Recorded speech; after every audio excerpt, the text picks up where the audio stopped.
क्या पढ़ा अपने है? को कहाँ पर शुरू करें? हाँ शुरू कर दे। बस बोलो व्याकरण से शुरू कर। हाँ क्या ये कर पढ़ना लो है? पहले। एट- स्टार्ट क्या होगा? एटलस पहले पढ़ना है यही क्या? कर लो। एटलस हाँ? एटलस पढ़ा पढ़ना दे। है। कुछ भी पढ़ाते यार। ग्लोब पढ़ना है। Balance student. ओ स्टूडेंट मान जाओ। स्टूडेंट मान जाओ, सस्पेंड कर दूंगा सबको मैं।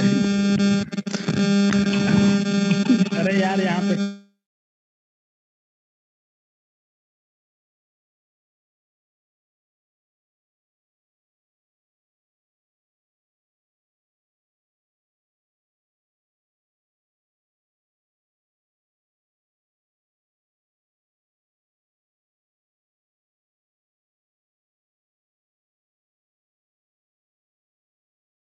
हेलो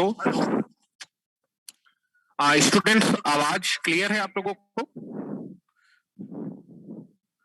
अगर आवाज क्लियर हो तो आप थम्स अप कर सकते हैं।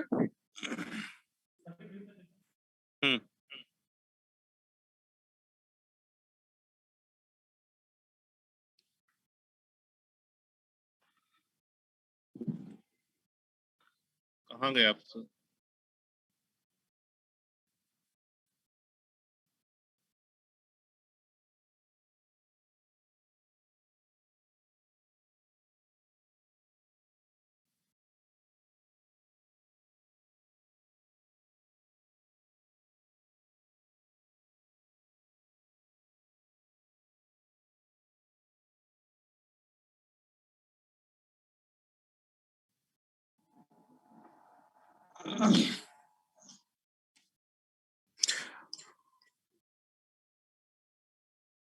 तो थोड़ा सा वीडियो क्वालिटी अच्छी नहीं है, थोड़ा सा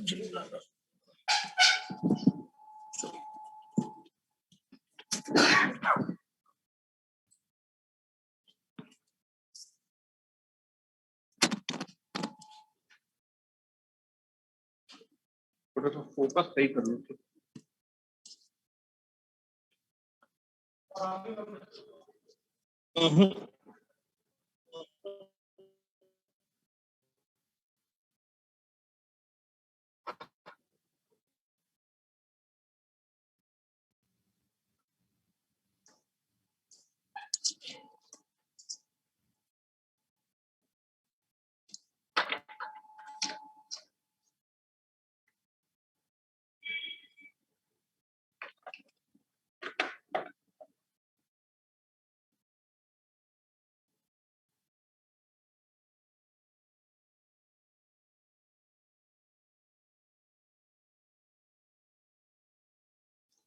रुक गया सर।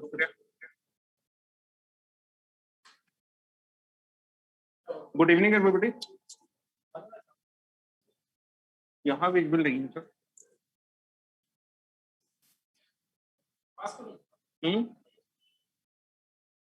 सबको वीडियो सही दिख रहा है? Video quality clear? Raise hand करिए। सही नहीं है सर।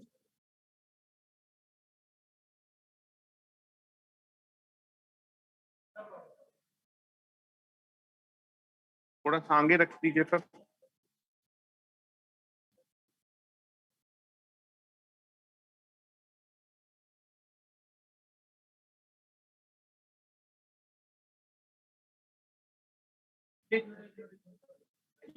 वाईफाई से कनेक्ट करो ना सर।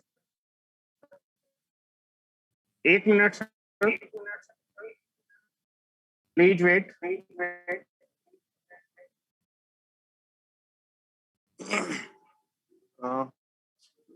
5G से कनेक्ट करो।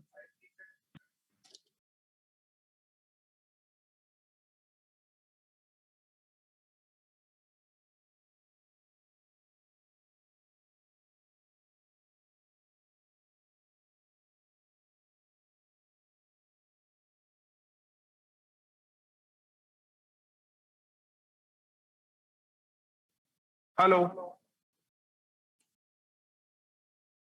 हेलो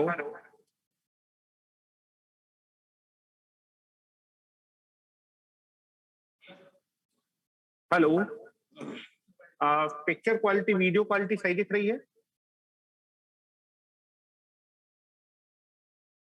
क्या वीडियो क्वालिटी सही दिख रही है आप लोगों को? 5G से कनेक्ट है? बहुत छोटा दिख रहा है। नहीं सर, अब मेरे ख्याल से ठीक होगी। अब आपको वीडियो क्वालिटी सही दिख रही होगी। प्लीज रिप्लाई करें जिससे हम लोग स्टार्ट कर सकें।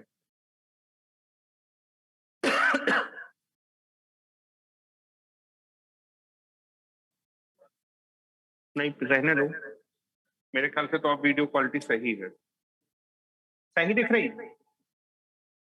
वीडियो क्वालिटी सही दिख रही है आप लोगों को?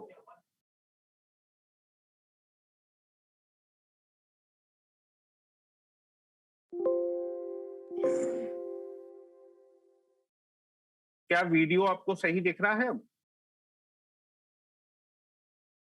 अगर सही दिख रहा हो तो आप अपने थम्स अप कर सकते हैं।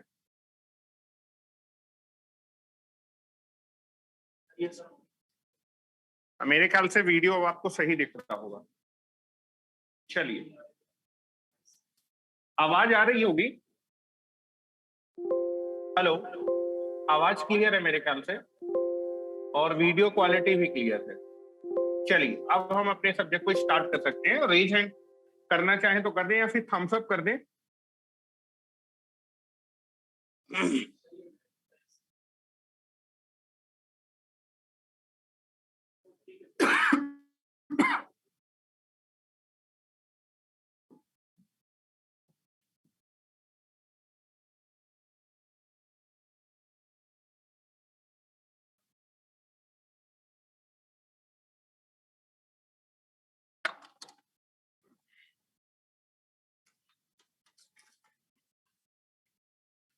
आज थोड़ा सा नेटवर्क का इशू है क्योंकि यहाँ पर पानी भी बरस रहा है, जिसकी वजह से लाइन में जो है काम चल रहा है यहाँ पर। तो जिसकी वजह से आज थोड़ा सा नेटवर्क का इशू रहा है, जिसकी वजह से आपको जो है क्लासेज सुबह आपकी जो रेजोनेंस की क्लास थी, नेटवर्क की क्लास थी, उस पर करने में थोड़ा सा इशू रहा।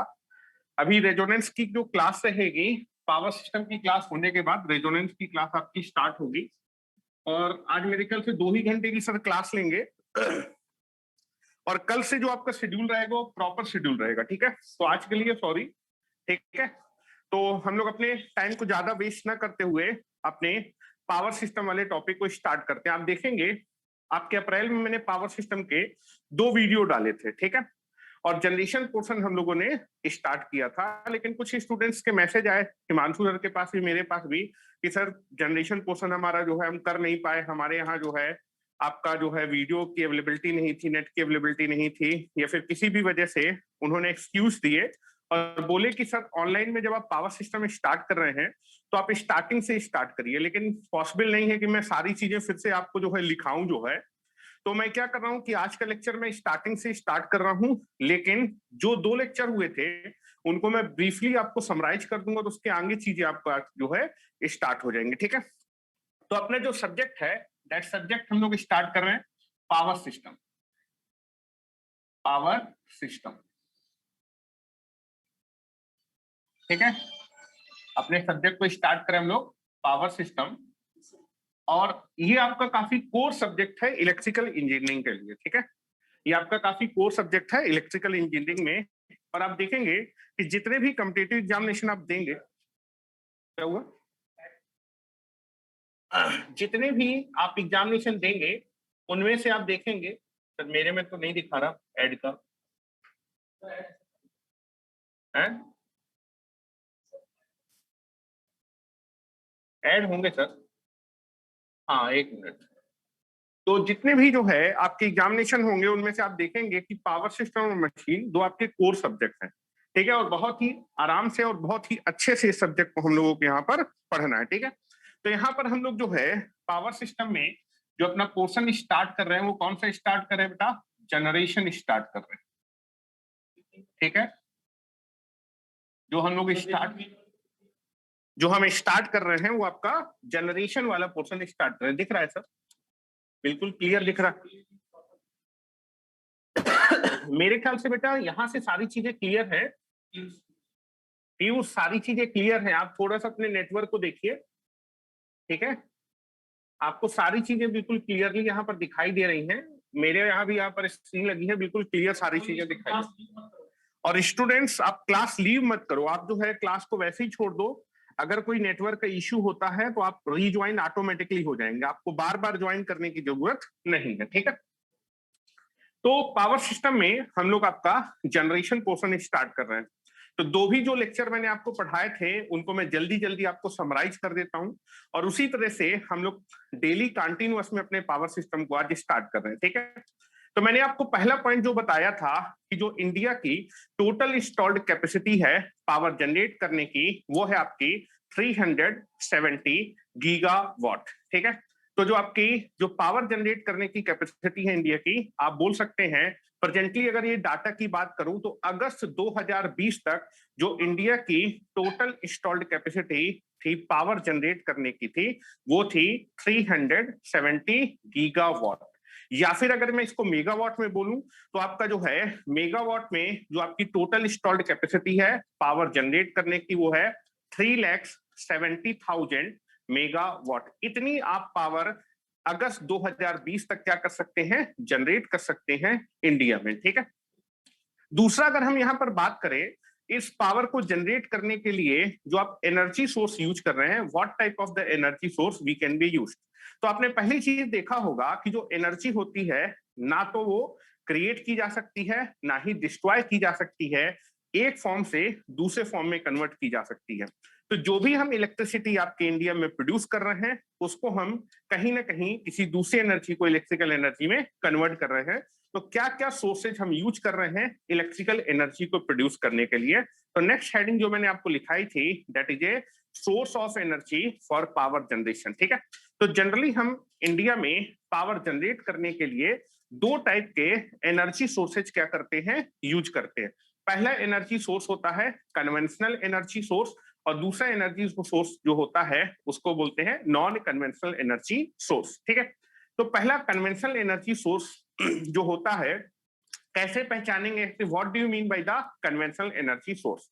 तो आप बोल सकते हैं जो कन्वेंशनल एनर्जी सोर्सेज की अगर मैं बात करूं, आपका जो एनर्जी सोर्स कुछ टाइम के बाद समाप्त हो जाएंगे उनको बोलते हैं conventional energy source.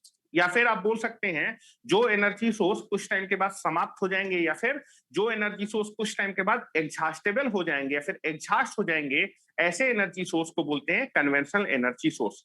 Conventional energy sources दोबारा कभी रीयूज नहीं किए जा सकते इलेक्ट्रिसिटी को प्रोड्यूस करने के लिए। मतलब कन्वेंशनल एनर्जी सोर्स का आप जो है पावर प्रोडक्शन करने के लिए केवल एक ही बार क्या कर सकते हैं, यूज कर सकते हैं।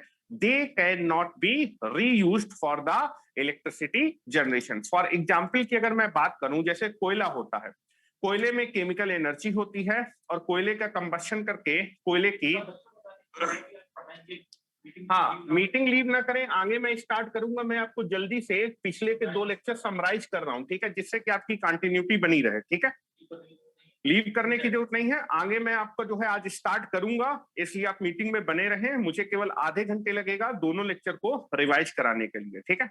दूसरा मैंने बताया था कि जो कोल होता है, कोल के पास आपकी केमिकल एनर्जी होती है। सबसे पहले कोल की केमिकल एनर्जी को आप हीट एनर्जी में कन्वर्ट करते हैं, फिर वाटर की हेल्प से उस हीट एनर्जी को किसमें कन्वर्ट करते हैं, स्टीम एनर्जी में, और फिर स्टीम एनर्जी को टरबाइन की हेल्प से आप कन्वर्ट करते हैं मैकेनिकल एनर्जी में, और फिर मैकेनिकल एनर्जी को आप जो है अल्टरनेटर या फिर ट्रांसफार्मर की हेल्प से, दैट इज जनरेटर की हेल्प से आप कन्वर्ट करते हैं इलेक्ट्रिकल एनर्जी में, ठीक है? और एक बार जो कोयला होता है उसका कंबशन करने के बाद वो किसमें कन्वर्ट हो जाता है, ऐश में कन्वर्ट हो जाता है, और उसको रीयूज नहीं कर सकते हम लोग किस चीज को प्रोडक्ट करने के लिए, इलेक्ट्रिसिटी को प्रोडक्ट करने के लिए, ठीक है? तो जो कोयला होता है, कोयले को आप केवल एक ही बार यूज कर सकते हैं, आप क्या चीज करने के लिए, इलेक्ट्रिसिटी को जनरेट करने। तो this is the example of the conventional energy source. दूसरा एग्जांपल क्या हो सकता है, पेट्रोलियम ऑयल में अगर मैं बात करूं, डीजल।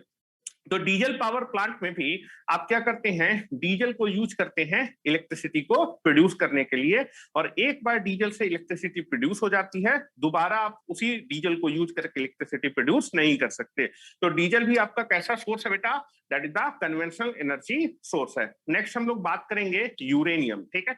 यूरेनियम भी कैसा एनर्जी सोर्स है, यूरेनियम आपका कन्वेंशनल एनर्जी सोर्स है, क्योंकि आप जो है यूरेनियम को न्यूक्लियर पावर प्लांट में यूज करते हैं, और आप न्यूक्लियर पावर प्लांट में न्यूक्लियर रिएक्टर होता है जिसके अंदर आप फ्यूल के तौर पे यूरेनियम यूज करते हैं, वहां न्यूक्लियर रिएक्शन होता है जिसकी हेल्प से आप क्या करते हैं, आप जो है हीट एनर्जी को प्रोड्यूस करते हैं, और फिर उसके बाद इलेक्ट्रिसिटी क्या होती है, प्रोड्यूस होती है। और एक बार यूरेनियम आपका खत्म हो जाता है, उसके बाद आप यूरेनियम को रीयूज नहीं कर सकते इलेक्ट्रिसिटी को प्रोड्यूस करने के लिए। उसके बाद आप जो है क्या करते हैं, गैस पावर प्लांट में आप जो है नेचुरल गैस, या फिर नेचुरल गैस को बोलते हैं मेथेन। तो आपके एटमॉस्फेयर में जो मेथेन है उसका जो है अमाउंट क्या है, फिक्स है, और एक बार जो है मेथेन को आप क्या करते हैं, मेथेन को हम जलाते हैं या फिर उसका कंबशन करते हैं जिससे हीट एनर्जी प्रोड्यूस होती है, और हीट एनर्जी को वाटर की हेल्प से हम स्टीम एनर्जी में कन्वर्ट करते हैं, और उस स्टीम की हेल्प से हम लोग इलेक्ट्रिसिटी क्या करते हैं, प्रोड्यूस करते हैं। तो जो भी आपका जो है नेचुरल गैस एक बार हीट एनर्जी में कन्वर्ट हो जाती है, फिर दोबारा उसको रीयूज करके आप इलेक्ट्रिसिटी प्रोड्यूस नहीं कर सकते। तो कन्वेंशनल एनर्जी सोर्सेज के जो एग्जांपल की अगर मैं बात करूं, तो कन्वेंशनल एनर्जी सोर्सेज वो सोर्स होते हैं जो कुछ टाइम के बाद क्या हो जाएंगे, एग्जॉस्ट हो जाएंगे या फिर समाप्त हो जाएंगे, और आप इन सोर्सेज को, इन एनर्जी सोर्सेज को रीयूज करके इलेक्ट्रिसिटी को प्रोड्यूस नहीं कर सकते, दोबारा इलेक्ट्रिसिटी को प्रोड्यूस नहीं कर सकते।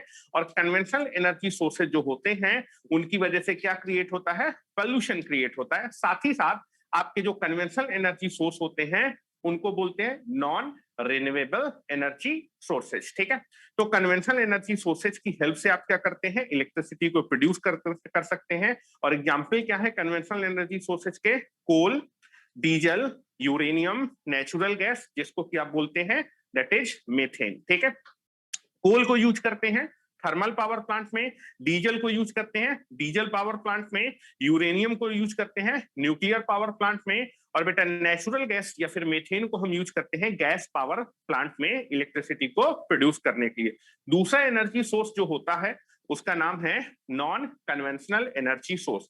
नॉन कन्वेंशनल एनर्जी सोर्स किनको बोलते हैं, वो एनर्जी सोर्स जो कभी भी समय के साथ क्या नहीं होने वाले, समाप्त नहीं होने वाले, ऐसे एनर्जी सोर्सेज को आप बोलते हैं आपके non conventional energy sources. Non conventional energy sources क्या क्या हो सकते हैं बेटा, तो अगर मैं बात करूं कि जो नॉन कन्वेंशनल एनर्जी सोर्स होते हैं उनको आप रीयूज करके, बार बार रीयूज करके इलेक्ट्रिसिटी को क्या कर सकते हैं, प्रोड्यूस कर सकते हैं, ठीक है। तो नॉन कन्वेंशनल एनर्जी सोर्सेज का आप बार बार रीयूज करके इलेक्ट्रिसिटी को क्या कर सकते हैं, प्रोड्यूस कर सकते हैं, ठीक है।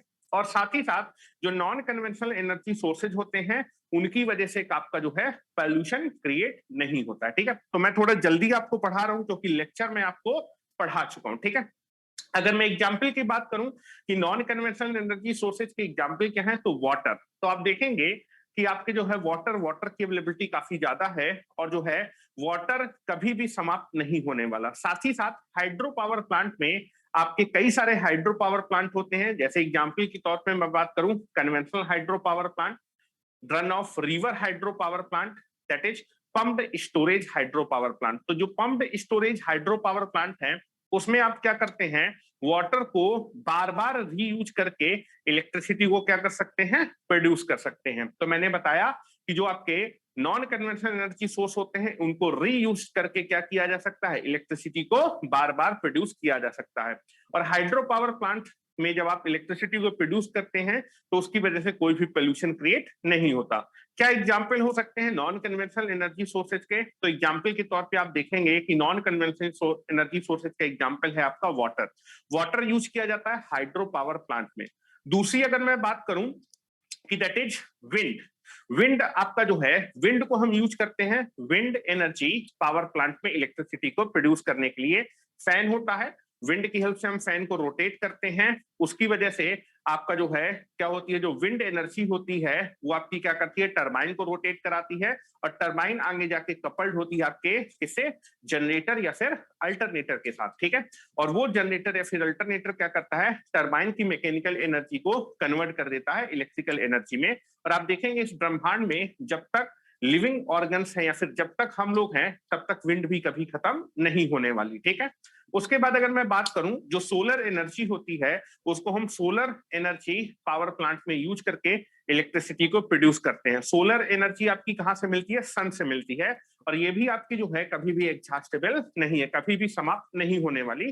तो solar energy is nothing but the example of the non conventional energy sources. उसके बाद अगर हम बात करेंगे जो आपकी ओशियन या फिर आपका टाइडल एनर्जी होती है, ठीक है। समुद्र की जो एनर्जी होती है, आप देखेंगे समुद्र में जनरली ज्वार भाटा आते हैं, और ज्वार भाटा आने की वजह से जो समुद्र की एनर्जी या फिर वाटर होता है उसको हम जो है क्या करते हैं, स्टोर कर लेते हैं, और उसकी हेल्प से हम क्या करते हैं, इलेक्ट्रिसिटी को प्रोड्यूस करते हैं।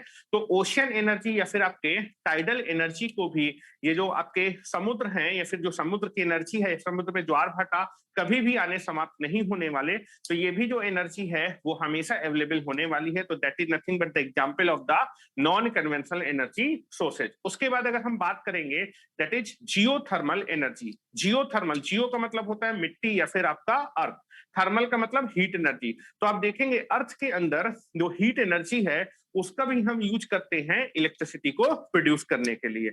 आप देखेंगे कई बार आपने देखा होगा कि अर्थ के नीचे से गर्म पानी के स्रोत निकल आते हैं, तो हम क्या करते हैं, पाइप्स को हम जो है अपने अर्थ में डाल देते हैं, वहां से हम जो है अपने गर्म पानी को क्या करते हैं, अपने प्लांट में भेजते हैं, और वहां पर जो है जो गर्म पानी होता है उससे हम स्टीम को अलग कर लेते हैं, उस स्टीम के प्रेशर और टेम्परेचर को बढ़ाते हैं, और उसके बाद हम उसको किस में भेजते हैं, टरबाइन में भेजते हैं। टरबाइन क्या करती है, उस स्टीम एनर्जी को किसमें कन्वर्ट कर देती है, रोटेशनल एनर्जी में, और फिर आगे जो है जो जनरेटर या फिर आपका जो अल्टरनेटर होता है इस टरबाइन की मैकेनिकल एनर्जी को किसमें कन्वर्ट कर देता है, इलेक्ट्रिकल एनर्जी में कन्वर्ट कर देता है। तो आप देखेंगे जो अर्थ की एनर्जी है वो भी कभी भी समाप्त नहीं होने वाली।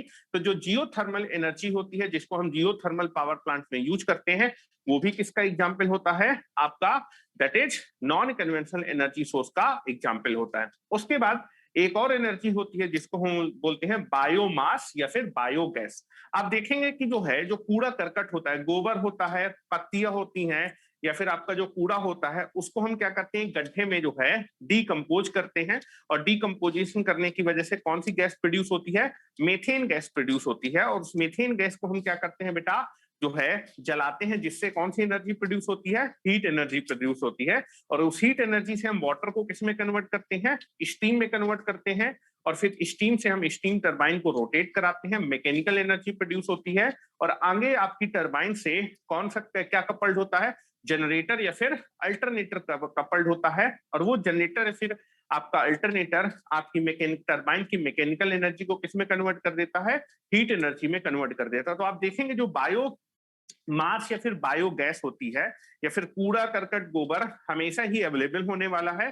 तो ये जो एनर्जी होती है इन गोबर हो गया, कूड़ा करकट हो गया, लकड़ी, ये सब जो है जो कचरा हो गया, इससे जो एनर्जी प्रोड्यूस होती है ये भी कभी भी खत्म नहीं होने वाली। तो this is also the example of your non conventional energy source. Non conventional energy sources को रिन्यूएबल एनर्जी सोर्स भी बोलते हैं, ठीक है। तो नॉन कन्वेंशनल एनर्जी सोर्सेज को रिन्यूएबल एनर्जी सोर्स भी बोलते हैं, क्योंकि नॉन कन्वेंशनल एनर्जी को सोर्स को यूज करके बार बार यूज करके आप क्या प्रोड्यूस कर सकते हैं, इलेक्ट्रिसिटी प्रोड्यूस कर सकते हैं। और जब भी ये इन सोर्सेज का यूज करके हम इलेक्ट्रिसिटी प्रोड्यूस करते हैं तो उसकी वजह से कोई भी पोल्यूशन क्रिएट नहीं होता है, ठीक है। तो यहाँ पर अगर कोई पूछे कि आपके नॉन कन्वेंशनल एनर्जी के जो है एनर्जी सोर्सेज के नाम बताइए, तो पहला एनर्जी सोर्स होगा वाटर, दूसरा आपका होगा विंड एनर्जी, तीसरा होगा आपका सोलर एनर्जी, चौथा होगा आपका जो है ओशियन या फिर टाइडल एनर्जी, पांचवा आपके पास होने वाला है that is nothing but the geothermal energy, और पांचवा आपके पास होने वाला है that is nothing but the biomass या फिर biogas energy. These are the example of the non conventional energy sources. अब इन दोनों एनर्जी सोर्सेज को यूज करके कौन कौन से जो पावर प्लांट होते हैं वो इलेक्ट्रिसिटी को प्रोड्यूस करते हैं, और किस पावर प्लांट का कितना पोर्शन है टोटल इंस्टॉल्ड कैपेसिटी में इलेक्ट्रिसिटी या फिर आपके पावर प्रोडक्शन का। तो आप देखेंगे कन्वेंशनल एनर्जी सोर्सेज पे जो बेस्ड पावर प्लांट होते हैं, पहला मैंने आपका कन्वेंशनल एनर्जी सोर्स आपको बताया था कोयला। कोयले पे बेस्ड जो पावर प्लांट होता है उसको बोलते हैं थर्मल पावर प्लांट या फिर स्टीम पावर प्लांट या फिर cold based thermal power plant. और जो कोल बेस्ड या फिर आपका जो थर्मल पावर प्लांट होता है उससे हम जो है टोटल इंस्टॉल्ड कैपेसिटी का 55.4% टोटल इंस्टॉल्ड कैपेसिटी का पावर क्या कर रहे हैं, जनरेट कर रहे हैं। तो थर्मल पावर प्लांट इंडिया की जो टोटल इंस्टॉल्ड कैपेसिटी है उसका 55.4% इलेक्ट्रिसिटी क्या कर रहा है, प्रोड्यूस कर रहा है। ठीक है। दूसरा अगर हम बात करेंगे, दूसरा जो आपका कन्वेंशनल एनर्जी सोर्स है वो क्या है बेटा, अगर मैं बात करूं that is nothing but the diesel. तो डीजल के ऊपर जो आपका बेस्ड पावर प्लांट है that is nothing but the diesel power plant. और डीजल पावर प्लांट से प्रेजेंटली हम टोटल इंस्टॉल्ड कैपेसिटी का 0.1% इलेक्ट्रिसिटी ही क्या कर रहे हैं, प्रोड्यूस कर रहे हैं। टोटल इंस्टॉल्ड कैपेसिटी का केवल 0.1% आपकी जो पावर है वो किस प्लांट द्वारा जनरेट हो रही है, डीजल पावर प्लांट द्वारा जनरेट हो रही है। तीसरा अगर मैं बात करूंगा यूरेनियम पे बेस्ड जो पावर प्लांट है that is nuclear power plant. और न्यूक्लियर पावर प्लांट से आप टोटल इंस्टॉल्ड कैपेसिटी का 1.8% that is total installed capacity का 1.8% इलेक्ट्रिसिटी क्या कर रहे हैं इस समय, प्रोड्यूस कर रहे हैं। ठीक है। उसके बाद नेक्स्ट पावर प्लांट है जो कि है गैस पावर प्लांट, जो कि बेस्ड है आपके नेचुरल गैस या फिर मेथेन गैस पे। ठीक है। आपकी गैस पावर प्लांट में हम एटमॉस्फेयर पे जो मेथेन गैस आपकी प्रेजेंट है उसी को यूज करते हैं इलेक्ट्रिसिटी को प्रोड्यूस करने के लिए, जो कि मेथेन जो गैस होती है वो ज्वलनशील होती है और उसको जला के हम लोग हीट एनर्जी क्या कर सकते हैं, प्रोड्यूस कर सकते हैं। तो गैस पावर प्लांट से हम टोटल इंस्टॉल्ड कैपेसिटी का प्रेजेंट में दैट इज 6.7% इलेक्ट्रिसिटी क्या कर रहे हैं, प्रोड्यूस कर रहे हैं। तो टोटल इंस्टॉल्ड कैपेसिटी का 6.7% इलेक्ट्रिसिटी प्रोड्यूस की जा रही है गैस पावर प्लांट से। ठीक है। अगर मैं बात करूं कि जो मेरे नॉन कन्वेंशनल एनर्जी सोर्स है बेटा, जो मेरे नॉन कन्वेंशनल एनर्जी सोर्सेज हैं उनका मैं किस किस पावर प्लांट में किस किस नॉन कन्वेंशनल एनर्जी सोर्स को यूज कर रहा हूं और किस किस नॉन कन्वेंशनल एनर्जी सोर्स का यूज करके जो पावर प्लांट है वो टोटल इंस्टॉल्ड कैपेसिटी का कितना कितना परसेंट आपका इलेक्ट्रिसिटी प्रोड्यूस कर रहे हैं। तो अगर मैं बात करूं, पहला आपका जो नॉन कन्वेंशनल एनर्जी सोर्स है वो है वाटर। वाटर का हम यूज करते हैं हाइड्रो पावर प्लांट में। हाइड्रो पावर प्लांट जो है वो टोटल इंस्टॉल्ड कैपेसिटी का 13.6% टोटल इंस्टॉल्ड कैपेसिटी का जो पावर है, टोटल इंस्टॉल्ड कैपेसिटी का 13.6% इलेक्ट्रिसिटी हम किससे प्रोड्यूस कर रहे हैं, हाइड्रो पावर प्लांट में। हाइड्रो पावर प्लांट में कई सारे हाइड्रो पावर प्लांट हैं, जैसे जब हम हाइड्रो पावर प्लांट पढ़ेंगे तो मैं आपको पढ़ाऊंगा। एक होता है कन्वेंशनल हाइड्रो पावर प्लांट, दूसरा होता है run of river hydro power plant, तीसरा होता है run of river hydro power plant with pondage, और आपका लास्ट होता है that is nothing but the your आपका pumped storage hydro power plant. तो जितने भी हाइड्रो पावर प्लांट हैं सबका यूज करके हम टोटल इंस्टॉल्ड कैपेसिटी का 13.6% टोटल इंस्टॉल्ड कैपेसिटी का जो पावर है वो जनरेट कर रहे हैं हाइड्रो पावर प्लांट से। ठीक है। नेक्स्ट अगर मैं बात करूंगा विंड एनर्जी और आपकी जो सोलर एनर्जी है, इनका यूज करके अब हम जो है काफी ज्यादा इलेक्ट्रिसिटी क्या कर रहे हैं, प्रोड्यूस कर रहे हैं। ठीक है। तो ये दोनों हमारे कौन से सेक्टर हैं बेटा, ग्रोइंग सेक्टर है। ठीक है। तो जो आपका विंड एनर्जी सोर्स है, विंड एनर्जी का यूज करके हम लोग जो है विंड एनर्जी का यूज करते हैं विंड एनर्जी पावर प्लांट में, और विंड एनर्जी पावर प्लांट से आप टोटल इंस्टॉल्ड कैपेसिटी का 10.2% इलेक्ट्रिसिटी क्या कर रहे हैं, प्रोड्यूस कर रहे हैं। तो जो आपका विंड एनर्जी पावर प्लांट है वो टोटल इंस्टॉल्ड कैपेसिटी का 10.2% इलेक्ट्रिसिटी क्या कर रहा है, प्रोड्यूस कर रहा है। इसी तरह अगर मैं सोलर पावर प्लांट की बात करूंगा, तो टोटल इंस्टॉल्ड कैपेसिटी का 9.5% इलेक्ट्रिसिटी, आप टोटल इंस्टॉल्ड कैपेसिटी का 9.5% इलेक्ट्रिसिटी या फिर पावर किस पावर प्लांट द्वारा आप जनरेट कर रहे हैं, that is solar energy power plant की हेल्प से क्या कर रहे हैं, प्रोड्यूस कर रहे हैं। वहीं अगर मैं बात करूंगा जो मेरे पास that is biomass power plant है, या फिर आप बोल सकते हैं बायोगैस पावर प्लांट का यूज करके टोटल इंस्टॉल्ड कैपेसिटी का 2.7% इलेक्ट्रिसिटी क्या की जा रही है, प्रोड्यूस की जा रही है। ठीक है, अब आपके पास बचे टाइडल एनर्जी या फिर आप बोल सकते हैं ओशन एनर्जी, आपके पावर प्लांट और आपका जियोथर्मल हाइड्रो पावर प्लांट। तो इन प्लांट की हेल्प से हम लोग जो है अभी इंडिया में बहुत ही कम अमाउंट में इलेक्ट्रिसिटी जनरेट कर रहे हैं, या फिर आप बोल भी सकते हैं कि इन पावर प्लांट्स का यूज करके इंडिया में very very small amount of the electricity produce की जा रही है, जिसका परसेंटेज अभी बहुत कम है। ठीक है, तो यहां पर मैंने आपको ये बताया कि इलेक्ट्रिसिटी को प्रोड्यूस करने के लिए दो टाइप के हम एनर्जी सोर्सेज यूज करते हैं, और इन एनर्जी सोर्सेज पे बेस जो हमारे पावर प्लांट हैं, कौन सा पावर प्लांट आपकी टोटल इंस्टॉल्ड कैपेसिटी का कितना परसेंट इलेक्ट्रिसिटी क्या कर रहा है, प्रोड्यूस कर रहा है। ये मैंने आपको लेक्चर नंबर 1 पे आपको पढ़ाया था। अगर आपको थोड़ा सा स्पीड ज्यादा लगी हो तो आप अपने YouTube चैनल पे जाके द इंजीनियर्स ऑनलाइन पोर्टल पे लेक्चर नंबर 1 देख सकते हैं, वहां पर मैंने काफी आराम से पढ़ाया है। मैं केवल आपको आपका लेक्चर नंबर 1 आपको रिवाइज करा रहा हूं। ठीक है, उसके बाद हम लोग बात करते हैं कि आपका जो है पावर प्लांट की तरफ बढ़ते हैं, और पहला पावर प्लांट हम लोग स्टार्ट कर रहे हैं, that is nothing but the thermal power plant. ठीक है, that is thermal power plant, या फिर बेटा इसी का दूसरा नाम है दैट इज कोल बेस्ड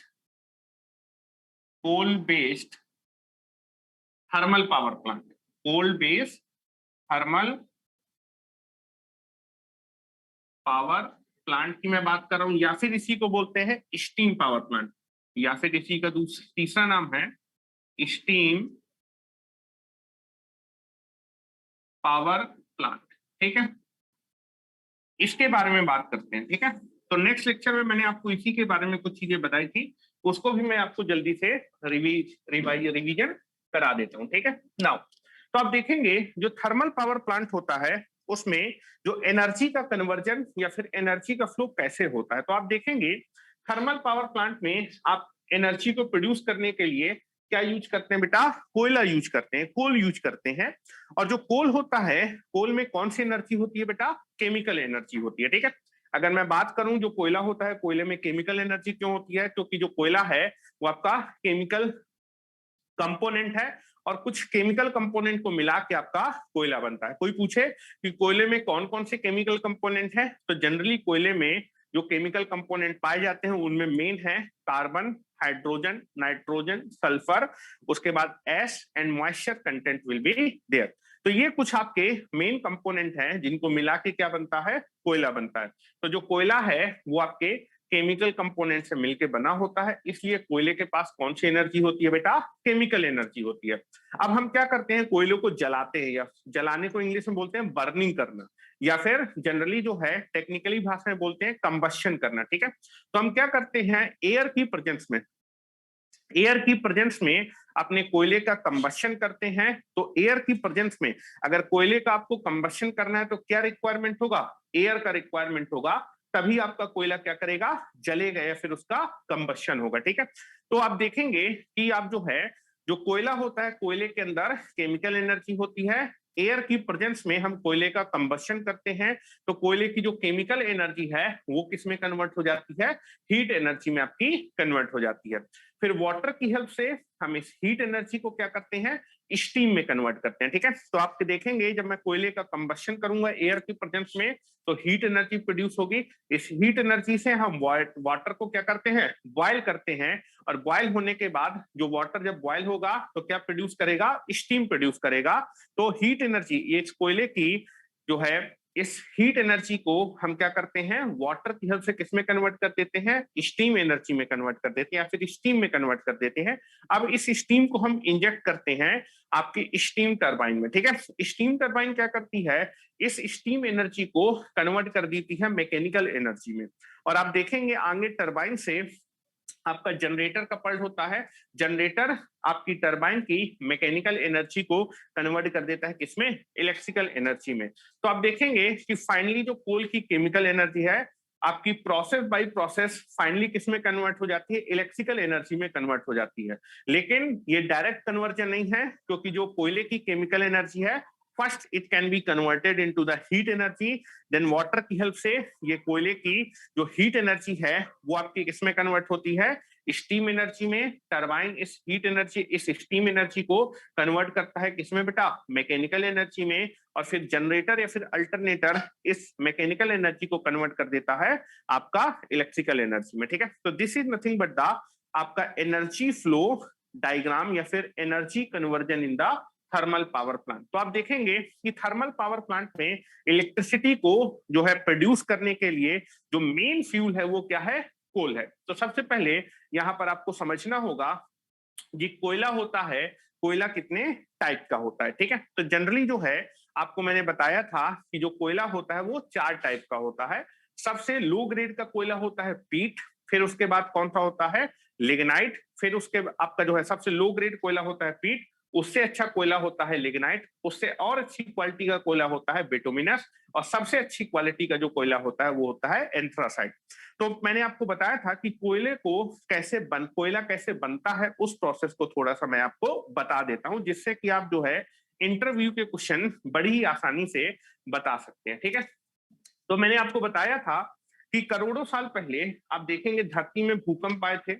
करोड़ों साल पहले जब धरती में भूकंप आए थे तो जो आपके पेड़ पौधे थे वो आपके क्या हुए थे, जमीन के अंदर धंस गए थे। ठीक है, जब आपके करोड़ों साल पहले भूकंप आए थे तो जो पेड़ पौधे थे वो आपकी जमीन के अंदर धंस गए थे, और जब वो जमीन के अंदर धंस गए थे तो आपके अर्थ के अंदर कौन सी एनर्जी होती है बेटा, आपकी हीट एनर्जी होती है। ठीक है, तो आप देखेंगे लेकिन आपका जो अर्थ के अंदर जो आपके पेड़ पौधे दब गए थे तो अर्थ के अंदर मेरा हीट एनर्जी थी, उस हीट एनर्जी ने आपके जो है पेड़ पौधों को क्या करना किया, पकाना स्टार्ट किया। लेकिन आप देखेंगे कि अर्थ के अंदर क्या एब्सेंट होती है, एयर एब्सेंट होती है। इसलिए जब आपका जो है जो अर्थ की हीट एनर्जी है जब वो पेड़ पौधे को हीट अप करेगी तो आपके जो पेड़ पौधे की लकड़ियां थी वो जलेंगी नहीं। ठीक है, उनका कंबस्शन नहीं होगा, केवल पकना स्टार्ट होंगी। पकने की वजह से जो आपकी लकड़ी के अंदर या फिर पेड़ पौधे के अंदर जो मॉइस्चर कंटेंट या फिर जो नमी थी वो क्या होने लगेगी, सूखने लगेगी। उसको इंग्लिश में बोलते हैं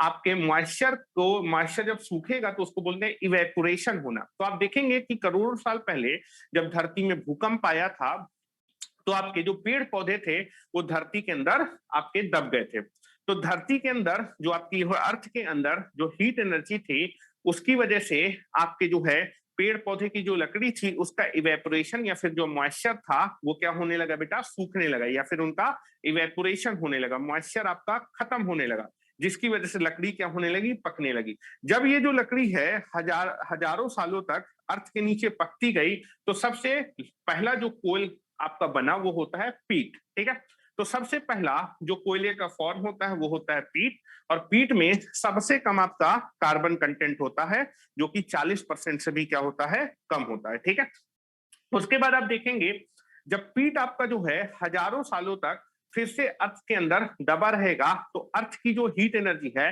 वो पीट को क्या करेगी बेटा, फिर से आपकी जो है क्या करने वाली है, हीट अप करने वाली है इन दी एब्सेंस ऑफ एयर।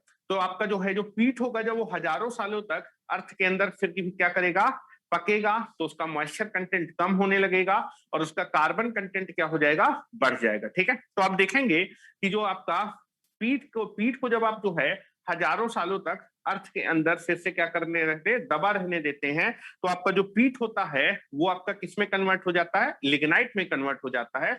और जो लिग्नाइट होता है उसमें जो कार्बन कंटेंट होता है वो 40% से लेके 60% तक होता है।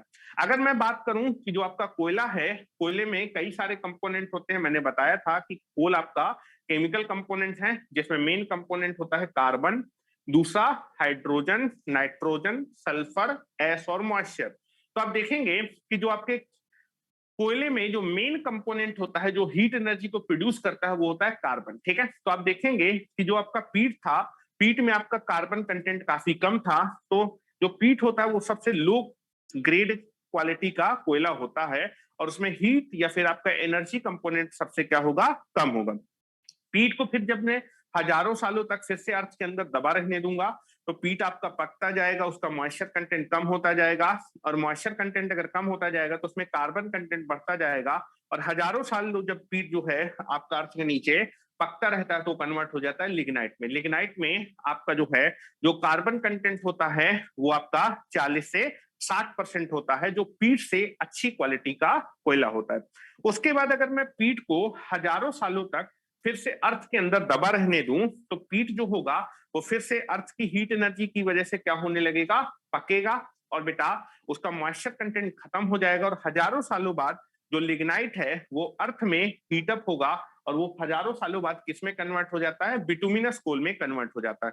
तो जो बिटुमिनस कोल होता है वो लिग्नाइट से अच्छी क्वालिटी का कोयला होता है और उसमें जो कार्बन कंटेंट होता है वो 60 से 80% के आसपास होता है। ठीक है, उसके बाद आप देखेंगे कि बिटुमिनस कोयले को जब अर्थ में फिर से हजारों सालों तक दबा रहने देंगे तो जो अर्थ की हीट एनर्जी है वो बिटुमिनस कोल को क्या करेगी, हीटअप करेगी, उसका मॉइस्चर कंटेंट कम होगा और उसका कार्बन कंटेंट क्या हो जाएगा, बढ़ जाएगा। ठीक है, और फिर हजारों सालों तक जो है जब बिटुमिनस अर्थ में दबा रहता है तब बिटुमिनस कोल ही किसमें कन्वर्ट हो जाता है, एंथ्रासाइड कोल में कन्वर्ट हो जाता है। और एंथ्रासाइड कोल जो होता है वो आपका सबसे अच्छी क्वालिटी का कोयला होता है और इसमें जो कार्बन कंटेंट होता है वो 90% से क्या होता है, ज्यादा होता है। ठीक है, अगर आपसे, तो इसका मतलब ये हुआ कि जनरली अगर आपसे पूछा जाए कि जो कोयला होता है कोयले के कितने टाइप होते हैं तो कोयले को आप बोलेंगे कोयला जो होता है वो 4 टाइप का होता है। सबसे लो क्वालिटी का जो कोयला होता है वो आपका पीट होता है। उससे अच्छी क्वालिटी का कोयला क्या होता है, लिग्नाइट होता है। लिग्नाइट से अच्छी क्वालिटी का कोयला बिटुमिनस होता है और बिटुमिनस से भी अच्छी क्वालिटी का कोयला होता है एंथ्रासाइड। कार्बन कंटेंट की बात की जाए तो सबसे कम कार्बन कंटेंट होता है पीट में जो कि 40% से भी कम होता है, जो कि सबसे लो क्वालिटी का कोयला होता है। वहीं अगर जो है मैं लिग्नाइट की बात करूंगा तो जो लिग्नाइट होता है उसमें आपका जो कार्बन कंटेंट होता है वो 40 से 60% के आसपास होता है और ये पीट से और अच्छी क्वालिटी का कोयला होता है। उसके बाद अगर मैं बात करूंगा कि जो बिटुमिनस कोयला होता है वो लिग्नाइट से भी अच्छी क्वालिटी का कोयला होता है और बेटा उसमें जो कार्बन कंटेंट होता है वो 60 से आपका कितना परसेंट होता है बेटा, 80% के आसपास होता है। और आपका सबसे अच्छी क्वालिटी का जो कोयला होता है वो एंथ्रासाइड होता है और बेटा इसमें 90% से भी ज्यादा आपका कोयला होता है। अब अगर मैं आपसे कोई पूछे कि इनमें से सबसे हार्ड कोयला कौन सा होता है तो आप देखेंगे कि अगर मैं एंथ्रासाइड कोयले को भी अगर हजारों सालों तक अर्थ में दबा रहने दूं तो एंथ्रासाइड कोयला जो होगा जब हजारों सालों तक अर्थ की में दबा रहेगा तो अर्थ की हीट एनर्जी की वजह से उसका मॉइस्चर कंटेंट कम होगा, उसमें कार्बन कंटेंट आपका बढ़ने लगेगा। तो एंथ्रासाइड कोयला जब हजारों सालों तक अर्थ में दबा रहता है तो किसमें कन्वर्ट हो जाता है, ग्रेफाइड में कन्वर्ट हो जाता है। लेकिन ग्रेफाइड आपका कोयले का फॉर्म नहीं है, वो आपके कार्बन का ही क्या है, अपर रूप है। ठीक है, कोई दिक्कत है क्या? अच्छा ठीक है, तो आप देखेंगे कि जो आपका एंथ्रासाइड कोयला होता है उसको अगर आप जो है हजारों सालों तक अर्थ में दबा रहने देंगे तो आपका जो है जो एंथ्रासाइड कोल होता है वो कन्वर्ट हो जाता है ग्रेफाइड में। ग्रेफाइड कोयला नहीं होता, वो आपका कार्बन के एक अपर रूप होता है लेकिन उसमें कार्बन कंटेंट एंथ्रासाइड से ज्यादा होता है। तो आप देखेंगे जैसे जैसे एंथ्रासाइड से ज्यादा कार्बन कंटेंट होता है ग्रेफाइड में, और ग्रेफाइड काफी हार्ड मटेरियल है। अगर ग्रेफाइड को भी आप हजारों सालों तक अर्थ में दबा रहने देंगे तो ग्रेफाइड आपका किसमें कन्वर्ट हो जाता है, डायमंड में कन्वर्ट हो जाता है। और डायमंड आपका सबसे हार्डेस्ट मटेरियल है और जिसमें कार्बन कंटेंट ग्रेफाइड से भी क्या होता है, काफी ज्यादा होता है। लगभग लगभग आपके डायमंड में कार्बन कंटेंट ही आपका most of the carbon content होता है। तो आप देखेंगे किसी भी जो है अगर कंपोनेंट में कार्बन कंटेंट ज्यादा होगा तो उसमें हार्डनेस क्या होगी, ज्यादा होगी। तो यहां से आप बता सकते हैं कि सबसे सॉफ्ट क्वालिटी का जो कोयला होता है वो पीट होता है, क्योंकि पीट के अंदर आपका जो है जो कार्बन कंटेंट होता है वो सबसे कम होता है। जिसमें कार्बन कंटेंट सबसे कम होगा उसकी हार्डनेस सबसे कम होगी और जिस कोयले में कार्बन कंटेंट सबसे ज्यादा होगा उसकी हार्डनेस क्या होगी, सबसे ज्यादा होगी। तो सबसे ज्यादा आपका जो है जो कार्बन कंटेंट होता है वो किसमें होता है बेटा, एंथ्रासाइड में होता है। इसलिए जो एंथ्रासाइड होता है वो आपका सबसे हार्डेस्ट कोल होता है। ठीक है, और जिसमें कार्बन कंटेंट ज्यादा होगा तो उसमें कैलोरिफिक वैल्यू या फिर आपकी जो हीट एनर्जी है वो भी क्या होगी, ज्यादा होगी। ठीक है, तो यहाँ पर एक क्वेश्चन और पूछा जाता है कि किस कोयले में कितनी आपकी हीट एनर्जी या फिर एनर्जी होती है। तो आप देखेंगे कि आपका जो है जो पीट होता है, पीट में कार्बन कंटेंट सबसे कम होता है, तो इसमें जो हीट एनर्जी होती है या फिर जो हीट एनर्जी है वो सबसे कम होती है, और वो होती है 2500। जो आपका पीट होता है, पीट की जो कैलोरीफिक वैल्यू होती है या फिर जो एनर्जी होती है, उसको यहाँ पर मैं कैलोरी में बता रहा हूँ, 2600 किलो कैलोरी पर केजी। अगर आप 1 केजी पीट कोयले को जलाएंगे तो लगभग आपको 2600 किलो कैलोरी हीट एनर्जी क्या होने वाली है, मिलने वाली है। ठीक है, और जिस कोयले में बेटा कार्बन कंटेंट सबसे ज्यादा होगा उसमें एश कंटेंट भी सबसे ज्यादा होगा। ठीक है, तो कार्बन कंटेंट कम तो अदर कंपोनेंट ज्यादा। अगर कार्बन कोयले में कम है तो राख या फिर एश का कंपोनेंट ज्यादा होगा और हीट एनर्जी आपकी क्या होगी, कम होगी। तो जो पीट होता है, पीट की अगर मैं हीट एनर्जी की बात करूं तो 1 किलो पीट को जब आप जलाते हैं तो लगभग आपको कितने किलो कैलोरी मिलती है, 2600 किलो कैलोरी एनर्जी या फिर हीट एनर्जी क्या होती है, प्रोड्यूस होती है। ठीक है, वहीं अगर मैं बात करूं जो लिग्नाइट है, लिग्नाइट में अगर आप लिग्नाइट के 1 केजी लिग्नाइट को अगर आप जलाएंगे तो लगभग आपको 4000 किलो कैलोरी हीट एनर्जी क्या होती है, प्रोड्यूस होती है। तो लिग्नाइट की अगर कोई कैलोरीफिक वैल्यू पूछे तो कितनी होती है बेटा, 4000 किलो कैलोरी। ठीक है, वहीं अगर मैं बिटुमिनस की बात करूं तो बिटुमिनस में कई सारे बिटुमिनस होते हैं, तो जो लो क्वालिटी का बिटुमिनस कोयला होता है उसमें कैलोरीफिक वैल्यू 4000 किलो कैलोरी पर केजी से ज्यादा होती है, और जो सबसे अच्छी क्वालिटी का बिटुमिनस कोयला होता है उसमें जो कैलोरीफिक वैल्यू होती है वो लगभग 7000 किलो कैलोरी से क्या होती है, कम होती है।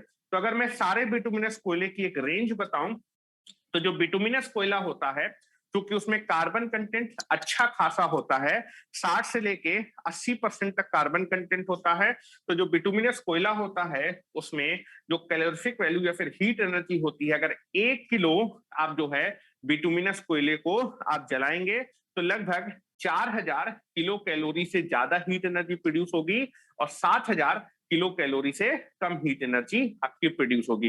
तो जो बिटुमिनस कोयला होता है, 1 किलो बिटुमिनस कोयले में 4000 किलो कैलोरी से ज्यादा और 7000 किलो कैलोरी से कम हीट एनर्जी क्या होती है, प्रोड्यूस होती है। ठीक है, वहीं अगर मैं एंथ्रासाइड कोयले की बात करूं, किसकी मैं बात करूं, एंथ्रासाइड कोयले की अगर मैं बात करूं तो जो एंथ्रासाइड कोयला होता है उसके अगर आप 1 केजी एंथ्रासाइड कोयले को जलाएंगे तो आपको 7000 किलो कैलोरी से ज्यादा हीट एनर्जी क्या होती है, प्रोड्यूस होती है। ठीक है, तो ये कुछ कैलोरीफिक वैल्यू थी जो मैंने आपको बताई है। सबसे ज्यादा कैलोरीफिक वैल्यू होती है एंथ्रासाइड कोयले में, 7000 किलो कैलोरी पर केजी से भी ज्यादा कैलोरीफिक वैल्यू होती है एंथ्रासाइड की। वहीं अगर बिटुमिनस की बात किया जाए तो बिटुमिनस कोयले की जो कैलोरीफिक वैल्यू है या फिर हीट एनर्जी होती है जो प्रोड्यूस होती है वो होती है 4000 किलो कैलोरी से लेके 7000 किलो कैलोरी के बीच में आपकी कैलोरीफिक वैल्यू होती है। लिग्नाइट की अगर मैं बात करूंगा तो 4000 किलो कैलोरी के आसपास उसकी कैलोरीफिक वैल्यू होती है पर केजी।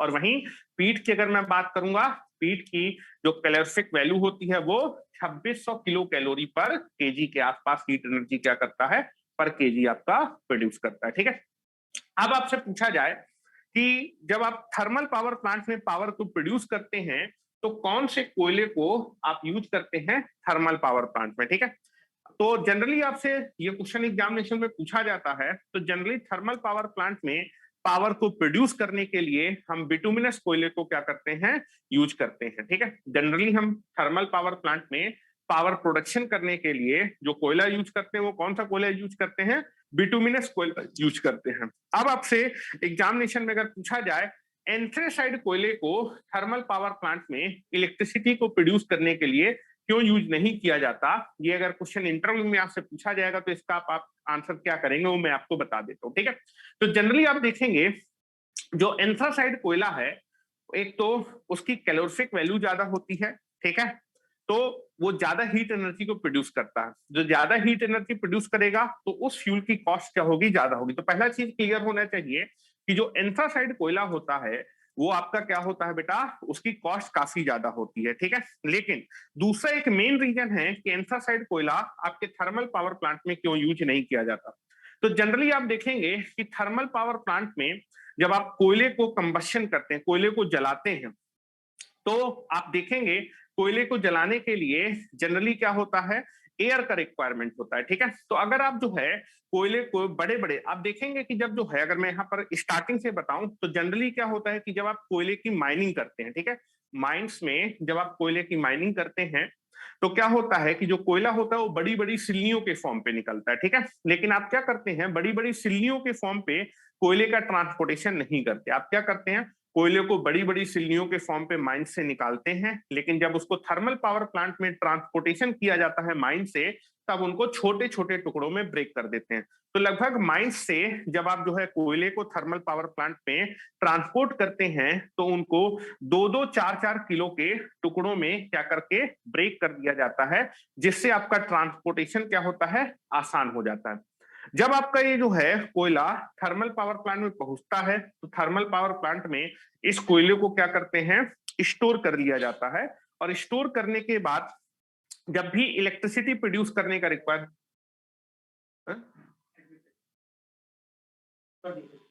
जब भी जो है इलेक्ट्रिसिटी प्रोड्यूस करने के लिए रिक्वायरमेंट होता है, तो आप क्या करते हैं, इस कोयले को आप जो है क्या करते हैं, बॉयलर में भेजते हैं जहां पर इसका कंबशन कराना होता है।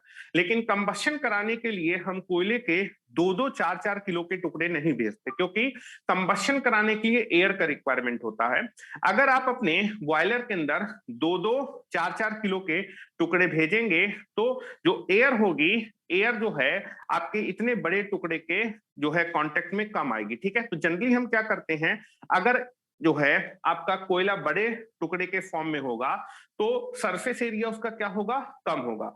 अगर एयर का जो यानी जो है जो कोयला है उसका सरफेस एरिया कम होगा तो उसका कंबशन अच्छे से नहीं होगा। अगर कंबशन अच्छे से नहीं होगा तो हीट एनर्जी आपकी अच्छे से, या फिर आपकी जो हीट एनर्जी, जितनी हीट एनर्जी मिलनी चाहिए उतनी हीट एनर्जी आपको नहीं मिलेगी। साथ ही साथ आप देखेंगे कि अगर कोयले का कंबशन नहीं होगा तो आपका जो है जो एस कंटेंट है वो क्या होगा, ज्यादा निकलेगा। और एस कंटेंट जो होता है वो अनवांटेड या फिर अनडिजायर्ड होता है, ठीक है। तो जनरली हम क्या करते हैं, कोयले के कंबशन को अच्छे से कराने के लिए हम कोयले को क्या करते हैं, बहुत छोटे छोटे टुकड़ों में ब्रेक कर लेते हैं। छोटे छोटे 2-2, 4-4 किलो के जो टुकड़े हैं उनको हम जो है क्या करते हैं, छोटे छोटे टुकड़े 1 सेंटीमीटर क्यूब के टुकड़ों में ब्रेक कर लेते हैं, जिससे उसका सरफेस एरिया बढ़ जाता है। सरफेस एरिया बढ़ने से जब हम अपने कोयले का कंबशन करेंगे तो जो एयर है, एयर कोयले के ज्यादा सरफेस एरिया के कांटेक्ट में आएगी। अगर एयर कोयले के ज्यादा सरफेस एरिया के कांटेक्ट में आएगी तो आपका जो कंबशन है वो जल्दी होगा और अच्छा होगा। अगर कंबशन आपका जल्दी होगा तो जल्दी आपको हीट एनर्जी मिलेगी, कंबशन ज्यादा होगा तो भी ज्यादा अच्छे से कोयला जलेगा, तो भी हीट एनर्जी आपको ज्यादा मिलेगी, ठीक है। तो जनरली हम क्या करते हैं, कोयले का कंबशन जल्दी हो और अच्छा हो, इसके लिए हम क्या करते हैं, जो कोयला होता है कोयले को बहुत छोटे छोटे टुकड़ों के फॉर्म में क्या करते हैं, ब्रेक करते हैं। जनरली क्या करता है कि आप क्या करते हैं, जब माइनिंग से कोयले को भेजते हैं 2-2, 4-4 किलो के टुकड़े में, तो उसको हम क्या करते हैं, थर्मल पावर प्लांट में कोयले को स्टोर करते हैं। जहां पर कोयले को स्टोर करते हैं उसको बोलते हैं कोल स्टोरेज। फिर कोल स्टोरेज से हम क्या करते हैं, कन्वेयर बेल्ट की हेल्प से हम क्या करते हैं, कोल हैंडलिंग प्लांट में कोयले को भेजते हैं। कोल हैंडलिंग प्लांट में क्या होता है, जो कोयले के 2-2, 4-4 किलो के टुकड़े होते हैं, सबसे पहले उनको क्या किया जाता है, बहुत छोटे छोटे टुकड़ों में ब्रेक किया जाता है। बड़े बड़े 2-2, 4-4 किलो के टुकड़ों को छोटे छोटे टुकड़ों में ब्रेक करने के प्रोसेस को बोलते हैं पल्वराइजेशन। तो आप क्या करते हैं, कोयले को बॉयलर में कंबशन कराने से पहले सबसे पहले हम क्या करते हैं, कोल हैंडलिंग प्लांट में कोयले को बहुत छोटे छोटे टुकड़ों में ब्रेक करते हैं, लगभग 1 सेंटीमीटर क्यूब के टुकड़ों में ब्रेक करते हैं। तो कोयले के बड़े टुकड़ों को छोटे छोटे टुकड़ों में ब्रेक करने के प्रोसेस को बोलते हैं पल्वराइजेशन, ठीक है। पल्वराइजेशन के बाद हम क्या करते हैं, जो कोयले के छोटे छोटे 1-1 सेंटीमीटर क्यूब के जो टुकड़े होते हैं उनको हम मिल में भेजते हैं। मिल में क्या होता है, हम कोयले के छोटे छोटे 1 सेंटीमीटर क्यूब के टुकड़ों को पीस देते हैं। पीसने से उसका सरफेस एरिया क्या होता है, और ज्यादा बढ़ जाता है और कोयला मेरा पाउडर फॉर्म में आ जाता है। और बेटा सरफेस एरिया जितना ज्यादा होगा उतना ही कोयले का जो है, कोयला आपके एयर के कांटेक्ट में ज्यादा है, उतना ज्यादा कोयले का सरफेस एरिया एयर के कांटेक्ट में आएगा और उतना ही अच्छे से आपका जो कोयला है उसका कंबशन होगा और उतना जल्दी कंबशन होगा। तो कंबशन जल्दी हो और अच्छा हो, इसलिए जनरली हम क्या करते हैं, कोयले को जब हम बॉयलर में कंबशन कराने के लिए भेजते हैं तो जनरली हम उसको किस फॉर्म में भेजते हैं, पाउडर के फॉर्म में भेजते हैं, जिससे कि आपके कोयले का सरफेस एरिया बढ़ जाए और आपके सरफेस एरिया बढ़ने से कोयले के ज्यादा सरफेस एरिया से एयर का कांटेक्ट होगा तो आपके कोयले का कंबशन जल्दी होगा और अच्छा होगा। ठीक है, तो जनरली हम क्या करते हैं, जो कोयला हम यूज करेंगे उसको हम एक ऐसा कोयला चाहिए जो जल्दी ब्रेक हो जाए। एंथ्रासाइट जो कोयला होता है उसमें कार्बन कंटेंट बहुत ज्यादा होता है और जितना ज्यादा कार्बन कंटेंट होगा उस कोयले की हार्डनेस क्या होती है, उतनी ज्यादा होती है। तो एंथ्रासाइट कोयला जो होता है उसकी हार्डनेस बहुत ज्यादा होती है, जिसकी वजह से उसकी ब्रेकिंग करना बहुत ही डिफिकल्ट होता है, जिसकी वजह से उसकी कॉस्टिंग, ब्रेकिंग करने की कॉस्टिंग ज्यादा आ जाती है। ठीक है, या फिर उसको ब्रेक करना इतना आसान नहीं होता, इसलिए हम जो है क्या कहते हैं, कैलोरीफिक वैल्यू ज्यादा है लेकिन अगर ब्रेक नहीं कर पाएंगे तो जब हम उसका कंबशन करेंगे तो कंबशन बहुत देर में होगा और कंबशन अच्छा नहीं होगा।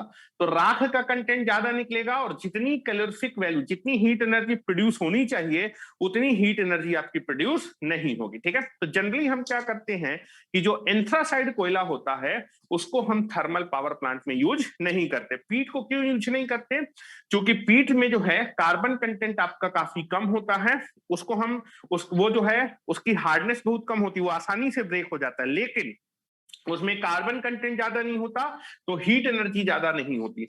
अगर हीट एनर्जी या फिर एनर्जी ज्यादा नहीं होती तो जितना टेम्परेचर मेंटेन करना है उतने टेम्परेचर को मेंटेन करने के लिए हमें बहुत ज्यादा कोयले का रिक्वायरमेंट होगा। तो जनरली हम लो क्वालिटी मतलब पीट का और एक highest quality that is the anthracite का कोयले का यूज नहीं करते थर्मल पावर प्लांट में पावर के प्रोडक्शन करने के लिए। तो जनरली हम जो है कौन से कोयले को यूज करते हैं थर्मल पावर प्लांट में पावर प्रोडक्शन करने के लिए, वो होता है बिटुमिनस। ठीक है, तो अगर आपसे क्वेश्चन पूछा जाए कि थर्मल कोल क्या होता है, तो थर्मल कोल की अगर मैं डिफिनेशन की बात करूं, थर्मल कोल वो कोल होता है जो थर्मल पावर प्लांट में यूज किया जाता है पावर प्रोडक्शन करने के लिए। तो जनरली थर्मल पावर प्लांट में पावर प्रोडक्शन करने के लिए आप कौन कौन सा कोयला यूज कर सकते हैं, एक तो बिटुमिनस यूज कर सकते हैं। अगर आपका बिटुमिनस अवेलेबल नहीं होता तो हम लिग्नाइट को भी क्या कर सकते हैं, यूज कर सकते हैं। तो आपका थर्मल कोल के तौर पे कौन कौन सा कोयला यूज किया जाता है, तो थर्मल कोल किन कोल को बोलते हैं, बिटुमिनस कोल या फिर लिग्नाइट कोल आपके थर्मल कोल कहलाते हैं। लेकिन अगर मान लीजिए आपके एग्जामिनेशन में एक क्वेश्चन है कि कुछ ऑप्शन दिए होंगे कि कौन सा कोयला आपका थर्मल कोल कहलाता है। ठीक है, तो जनरली हम क्या करते हैं कि थर्मल पावर प्लांट में पावर प्रोडक्शन करने के लिए जनरली बिटुमिनस कोल ही यूज किया जाता है। ठीक है, तो अगर मान लीजिए आपके ऑप्शन में बिटुमिनस भी है, लिग्नाइट है, तो आपको क्या आंसर मारना है, bituminous coal is known as a thermal coal. ठीक है, अगर आपके आंसर में बिटुमिनस नहीं, ऑप्शन में बिटुमिनस नहीं है, तब आप लिग्नाइट को मारेंगे। ठीक है, लेकिन अगर आपसे पूछा जाए कि कौन सा कोयला आपका थर्मल कोल कहलाता है, कि या फिर आप तो थर्मल कोल की डिफिनीशन मैंने बताई कि जो कोयला थर्मल पावर प्लांट में पावर प्रोडक्शन करने के लिए यूज किया जाता है वही कोयला आपका कौन सा कोयला कहलाता है, थर्मल कोल कहलाता है। ठीक है, तो थर्मल कोल के तौर पे हम बिटुमिनस यूज करते हैं। अगर बिटुमिनस की अवेलेबिलिटी नहीं है तो हम लिग्नाइट को भी यूज कर सकते हैं। लेकिन तो इसका मतलब यह हुआ कि थर्मल कोल के तौर पे आप कौन कौन से कोयले को बोल सकते हैं, तो थर्मल कोल के तौर पे आपका बिटुमिनस कोल को भी थर्मल कोल बोलते हैं और आपके लिग्नाइट को भी बोलते हैं। लेकिन मेन थर्मल कोल किसको बोलते हैं, बिटुमिनस को, क्योंकि यही कोयला ज्यादातर यूज किया जाता है थर्मल पावर प्लांट में। ठीक है, उसके बाद एक और क्वेश्चन पूछा जाता है, कोकिंग कोल क्या होता है। ठीक है, कोकिंग कोल, कोकिंग मतलब होता है कुकिंग से, कुकिंग मीन्स होता है पकाना। तो कोयले को पका के, अगर हम कोयले को पकाएं जो है तो जो कोयला बनेगा उसको बोलेंगे कोकिंग कोल। तो पहला चीज क्लियर होना चाहिए, जो कोकिंग कोल होता है वो नेचुरली अवेलेबल नहीं होता, कोकिंग कोयला बनाया जाता है। ठीक है, उसको हम किसी प्रोसेस की हेल्प से बनाते हैं। नेचर में 4 ही टाइप के कोयले आपके पास अवेलेबल होते हैं। पहला कोयला होता है पीट, दूसरा होता है लिग्नाइट, तीसरा होता है आपका बिटुमिनस और चौथा होता है एंथ्रासाइट। तो कोकिंग कोल क्या होता है? कोकिंग कोल आपका जो है, ये जो कोयला होता है ये आपका नेचुरल नहीं पाया जाता। आपका जो आपके स्टील प्लांट्स होते हैं, स्टील प्लांट्स में आप देखेंगे जो स्टील होते हैं, स्टील को कई टाइप के शेप में हम जो है क्या करते हैं, यूज करते हैं। स्टील के पाइप बनाए जाते हैं, रॉड बनाए जाते हैं। तो बेटा स्टील के डिफरेंट डिफरेंट चीजें बनाने के लिए आपको स्टील को क्या करना होता है बेटा, जो है मेल्ट करना होता है। और स्टील को मेल्ट करने के लिए, स्टील जो होता है वो हाई मैकेनिकल स्ट्रेंथ प्रॉपर्टी का मटेरियल होता है, इसकी जो है मेल्टिंग पॉइंट काफी ज्यादा होता है। तो स्टील को मेल्ट करने के लिए आपको काफी ज्यादा टेम्परेचर का रिक्वायरमेंट होता है या फिर हीट की रिक्वायरमेंट होती है, ठीक है। तो जनरली हम क्या करते हैं कि स्टील फर्नेस या फिर स्टील प्लांट्स में आप क्या करते हैं, स्टील को मेल्ट करने के लिए कोयला यूज करते हैं। वहां पर कौन सा कोयला यूज करते हैं? कोकिंग कोल यूज करते हैं।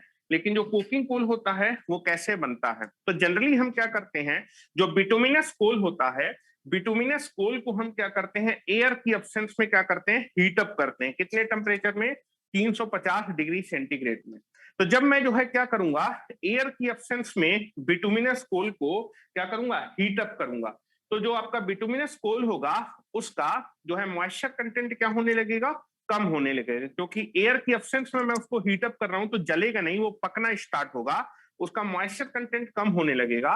और जब भी मॉइस्चर कंटेंट कम होगा तो उसमें कार्बन कंटेंट थोड़ा सा क्या हो जाएगा, बढ़ जाएगा। और कार्बन कंटेंट बढ़ने से जो बिटुमिनस कोल है उसकी कैलोरीफिक वैल्यू क्या हो जाएगी, बढ़ जाएगी, ठीक है। तो जनरली क्या करते हैं, जो कोकिंग कोल होता है, कोकिंग कोल को कैसे बनाते हैं?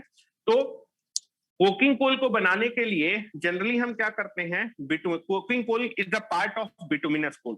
जो कोकिंग कोल होता है वो बिटुमिनस कोल का ही पार्ट होता है। क्या करते हैं, बिटुमिनस कोल को हम एयर की एब्सेंस में 350 डिग्री सेंटीग्रेड पे हीट अप करते हैं, जिससे कि उसका मॉइस्चर कंटेंट कम हो जाता है और उसमें कार्बन कंटेंट क्या होता है, बढ़ जाता है।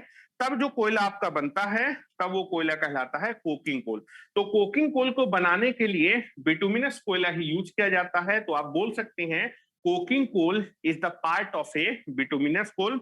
जब आप बिटुमिनस कोल को एयर की एब्सेंस में 350 डिग्री सेंटीग्रेड पे पकाते हैं तो उसका मॉइस्चर कंटेंट कम होता है और बिटुमिनस कोल में कार्बन कंटेंट बढ़ जाता है।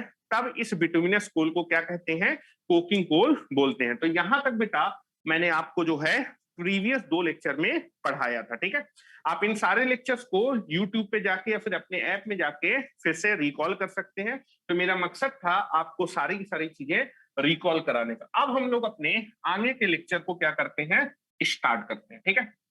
तो अभी तक मैंने आपको काफी फास्ट पढ़ाया, लेकिन इसलिए पढ़ाया क्योंकि जो है ये सारी की सारी चीजें मैं आपको केवल रिवाइज करा रहा था, ठीक है। अब हम लोग जो है नेक्स्ट टॉपिक की बात करते हैं। नेक्स्ट टॉपिक है that is nothing but the burning या फिर फायरिंग प्रोसेस ऑफ बॉयलर। जो बॉयलर होता है, बॉयलर के अंदर हम लोग जो है फायर, आग कैसे या फिर कंबशन कैसे करते हैं, कोयले को कैसे जलाते हैं या फिर बॉयलर को कैसे जलाते हैं, ये मैं आपको बताना चाहता हूं। तो नेक्स्ट हेडिंग आप लिख लेंगे दैट इज बर्निंग, बर्निंग या फिर firing, firing, firing process, burning oblique firing process, burning और firing process of boiler, process of boiler. Boiler में हम लोग जो है आग को कैसे जलाते हैं ये मैं आपको बताना चाहता हूं, ठीक है। नाउ इस चीज को आप लोग समझने की कोशिश करेंगे, ठीक है। बॉयलर के अंदर हम लोग आग को कैसे जलाते हैं, ठीक है। तो इस चीज को समझाने के लिए मैं एक एग्जांपल ले लेता हूं, ठीक है। तो जनरली आप देखेंगे कि आप लोग सभी लोग ग्रामीण इलाकों से आप बिलोंग करते हैं, ठीक है। सभी लोग कहां से बिलोंग करते हैं, ग्रामीण इलाकों से। पहले मैं आपको चीजें समझा रहा हूं, उसके बाद मैं प्रॉपरली आपको यहाँ पर क्या कर दूंगा, चीजें डिक्टेट कर दूंगा और लिखा दूंगा, ठीक है। तो पहले मैं जब आपको समझा रहा हूं तो पहले आपको चीजें प्रॉपर तरीके से समझना है, ठीक है, लिखना कुछ भी नहीं है, ठीक है। तो आप देखेंगे अपनी हेडिंग है बर्निंग या फिर firing process of boiler. Boiler को हम कैसे जलाते हैं या फिर कैसे फायर करते हैं, फिर उसके अंदर कैसे आग जलाई जाती है, वो हम लोग सीखना चाहते हैं, ठीक है। तो जनरली ऐसा नहीं करते कि बॉयलर के अंदर हमने कोयले को भेजा और कोयले में माचिस से आग लगा दी, ऐसा कुछ भी प्रोसेस नहीं है। ठीक है, इस चीज को मैं एक एग्जाम्पल की हेल्प से आपको समझाता हूँ। ठीक है, जनरली मान लीजिए आप सभी लोग ग्रामीण इलाकों से हैं और ग्रामीण इलाकों में आपने देखा होगा कि अगर आपसे जो है ठंडी के समय में आप देखेंगे सब लोग जो है आग को तापते हैं। तो आग को तापने के लिए आपको क्या करते हैं, आग को जलाना होता है। तो जनरली आप लोग आग कैसे जलाते हैं उसका प्रोसीजर बताता हूं। तो आप देखेंगे कि जनरली जब जो है आप आग को जलाते हैं ठंडी के मौसम में, तो मोटी मोटी लकड़ियों को आप डायरेक्टली आग नहीं लगाते। ठीक है, अगर मोटी लकड़ियों में डायरेक्टली आप आग लगाएंगे तो आग नहीं लगेगी। ठीक है, तो जनरली हम क्या करते हैं, आग जलाने के लिए सबसे पहले एक लकड़ी की छीलन ले लेते हैं। ठीक है, क्या लेते हैं, लकड़ी की छीलन। लकड़ी की जो छीलन होती है पतली होती है और उसमें तुरंत ही आग लग जाती है। ठीक है, तो आग लगाने के लिए आप क्या करते हैं, सबसे पहले आप जो है मोटी मोटी लकड़ियां यूज नहीं करते। ठीक है, आप सबसे पहले क्या करते हैं, लकड़ी की छीलन लेते हैं और छीलन में आग लगाते हैं। ठीक है, और छीलन तुरंत क्या करता है, आग को कैचअप कर लेता है। लेकिन आप देखेंगे छीलन आग तुरंत पकड़ लेता है लेकिन तुरंत जल भी जाता है, मतलब आग को सस्टेन नहीं कर पाता है। तो आप क्या करते हैं, सबसे पहले आग जलाने के लिए आप जो है लकड़ी की छीलन लेते हैं। ये छीलन क्या करती है, आग को तुरंत पकड़ लेती है और पकड़ने के बाद आग तुरंत क्या होती है, जलने लगती है। लेकिन ये छीलन आग को सस्टेन नहीं कर सकती, मतलब रोक के नहीं रख सकती थोड़ी देर तक आग जले। ठीक है, तो हम क्या करते हैं, लकड़ी की छीलन में आग जलाते हैं और उसके ऊपर हम पतली पतली लकड़ियां रखते हैं। ठीक है, पतली लकड़ियां क्या करती हैं कि लकड़ी की छीलन तुरंत आग को पकड़ती है और फिर ये लकड़ी की छीलन क्या करती है, उन पतली पतली लकड़ियों को क्या करती है, जलाती है। और जब आग जो है पतली पतली लकड़ियों में लग जाती है तो वो पतली पतली लकड़ियां आग को क्या करती है, सस्टेन करती, थोड़ी देर तक जलाए रखती है। ठीक है, क्योंकि मोटी लकड़ियों को जलने में थोड़ा सा टाइम चाहिए होता है। ठीक है, तो जब तक आग सस्टेन नहीं करेगी तब तक मोटी वाली लकड़ियां आग को कैचअप नहीं करेंगी। तो जनरली हम क्या करते हैं, सबसे पहले लकड़ी की छीलन लेते हैं। ठीक है, उसके ऊपर हम पतली पतली लकड़ियां रखते हैं और फिर पतली लकड़ी के ऊपर हम अपनी मोटी लकड़ी रखते हैं। तो आग जलाने के लिए सबसे पहले हम छीलन को जलाते हैं। छीलन क्या करती है, आग को तुरंत पकड़ती है और तुरंत पकड़ने के बाद आपकी जो पतली लकड़ियां होती हैं उनको जलाती है। ठीक है, और जब पतली लकड़ियां जो है आपकी आग को पकड़ लेती हैं तो फिर आग को थोड़ी देर तक जलाए रखती हैं। ठीक है, मतलब आग आपकी सस्टेन रखती है। और जब आग सस्टेन रहेगी फिर आगे किसमें लगती है, मोटी लकड़ियों में आग लगती है और फिर उसके बाद आपका जो है जो कौड़ा या फिर जो आग होती है वो जलना स्टार्ट हो जाती है। तो दिस इज द प्रोसेस। जब आप ठंडियों में आग जलाते हैं तो मेरे ख्याल से इसी प्रोसेस को आप क्या करते हैं, यूज करते हैं। तो आप देखेंगे कि यहां पर जो है आपका जो है आग को जलाने के लिए आपने क्या किया, तीन टाइप की चीजें यूज की। पहला एक छीलन यूज किया, उसके बाद आपने पतली पतली लकड़ियों को यूज किया, फिर उसके बाद आपने क्या किया, मोटी लकड़ियों को यूज किया जिससे कि आग आपकी जो है लगातार जलती रहे। तो आप देखेंगे कि जो है स्टार्टिंग के समय जो आपने आग लगाई वो पहले छीलन में लगाई, छीलन ने पतली लकड़ियों को जलाया, पतली लकड़ियों ने क्या किया, उस आग को सस्टेन करके रखा और सस्टेन करने के बाद फिर मोटी लकड़ियों ने आग को पकड़ा और फिर उसके बाद आपकी आग फिर क्या होती रही, जलती रही। तो सेम प्रोसीजर हम क्या भी करते हैं, बॉयलर के अंदर भी करते हैं। ठीक है, तो बॉयलर के अंदर हम डायरेक्टली कोयले को नहीं भेजते हैं। ठीक है, मेन फ्यूल तो आपका कोयला है।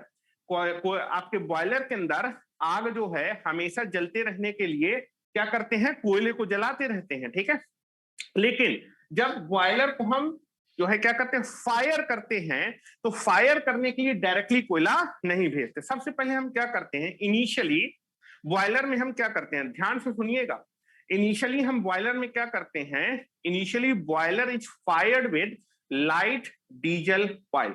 ठीक है, सबसे पहले हम बॉयलर के अंदर क्या करते हैं, लाइट डीजल ऑयल को क्या करते हैं, जलाते हैं। ठीक है, जो लाइट डीजल ऑयल होता है वो काफी हल्का होता है और तुरंत आग को क्या करता है, कैचअप कर सकता है। तो इसको आप मान सकते हैं छीलन। ठीक है, तो इनिशियली जब जो है हम बॉयलर में आग लगाना स्टार्ट करते हैं या फिर आग को जलाना स्टार्ट करते हैं या फिर कोयले को जलाना स्टार्ट करते हैं तो डायरेक्टली कोयला नहीं भेजते। सबसे पहले बॉयलर के अंदर लाइट डीजल ऑयल को क्या किया जाता है, फायर किया जाता है। Initially the boiler is fired with light diesel oil.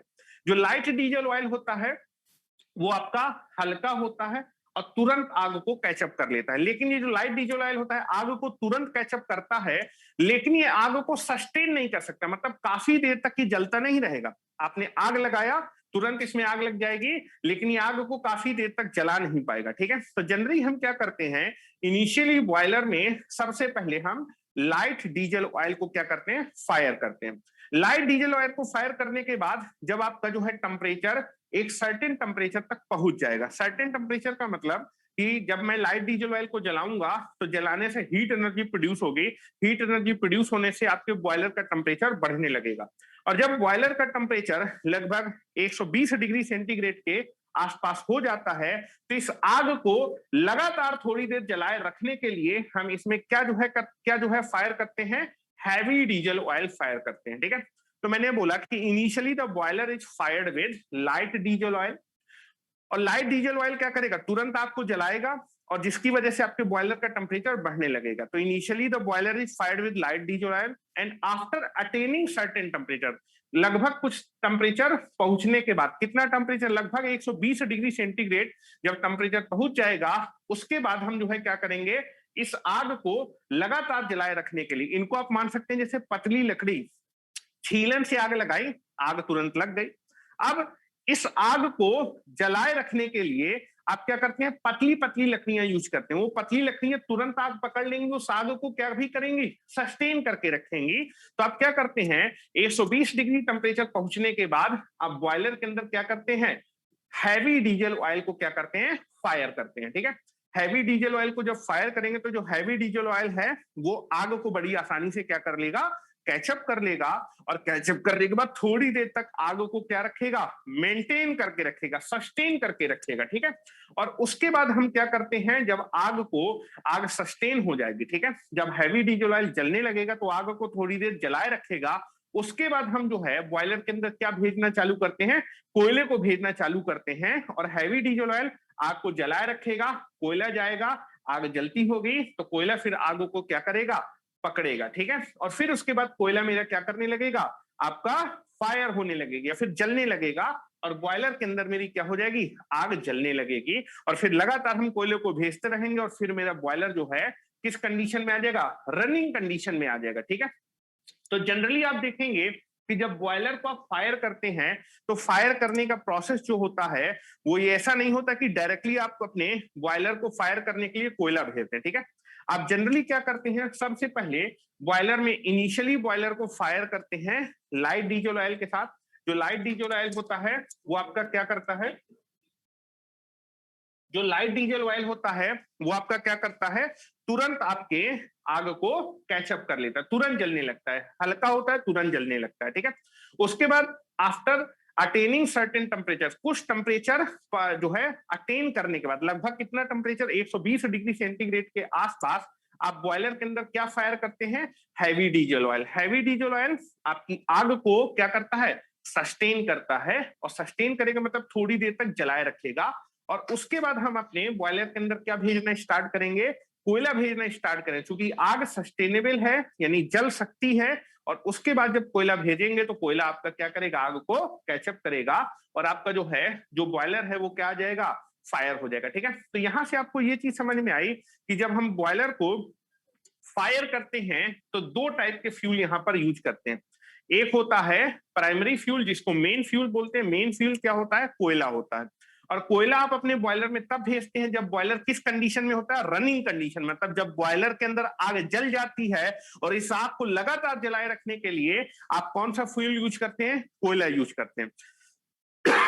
लेकिन स्टार्टिंग के समय आप कोयला यूज नहीं करते फायर करने के लिए, स्टार्टिंग के समय आप क्या यूज करते हैं, लाइट डीजल ऑयल और हैवी डीजल ऑयल।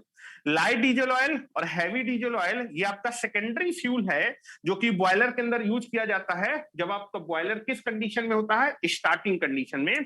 तो जनरली आप देखेंगे बॉयलर को फायर करने के लिए जनरली कितने टाइप का फ्यूल यूज करते हैं, थर्मल पावर प्लांट में दो टाइप का फ्यूल यूज करते हैं। एक होता है प्राइमरी फ्यूल जिसको बोलते हैं मेन फ्यूल।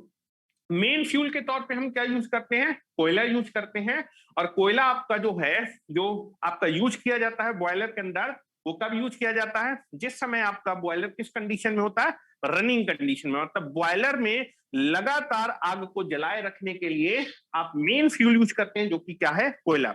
लेकिन इनिशियल कंडीशन पे जो बॉयलर होता है उसमें आग को जलाने के लिए आप कोयला यूज नहीं करते, आप क्या यूज करते हैं? सबसे पहले लाइट डीजल ऑयल भेजते हैं जो कि आग को तुरंत कैचअप करता है, फिर उस आग को मेंटेन करने के लिए हैवी डीजल ऑयल भेजते हैं।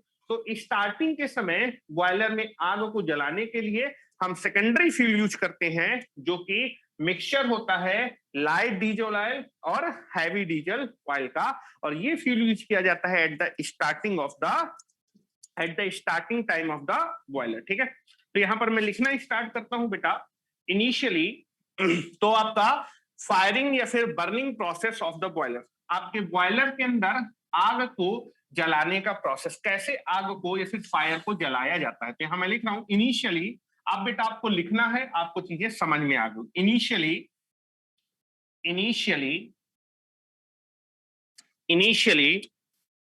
the boiler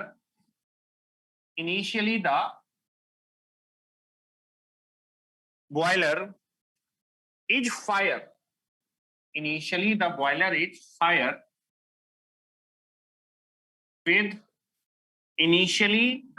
is fire with light diesel oil।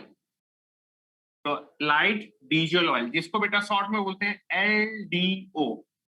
Initially the boiler is fire with the light diesel oil and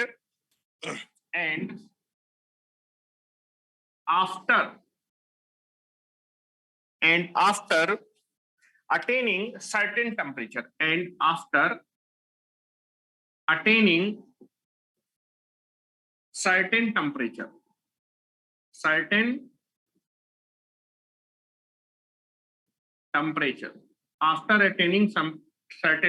that is कितना टेम्परेचर पहुंचने के बाद इनिशियली आप क्या करते हैं, शुरुआत में बॉयलर में लाइट डीजल ऑयल जलाते हैं।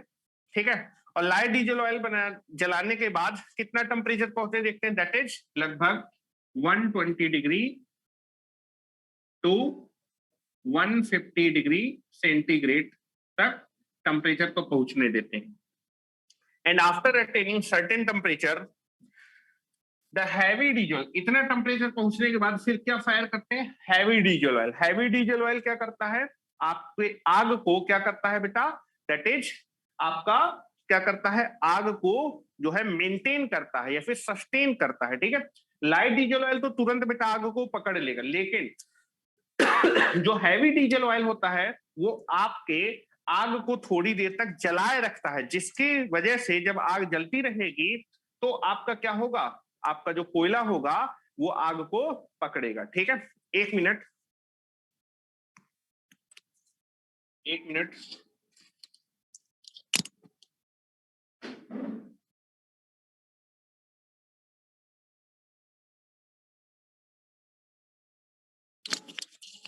and after attaining certain temperature heavy diesel oil will be fired.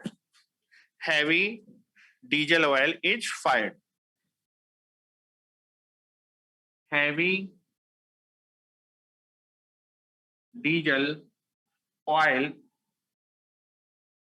is fired। ठीक है,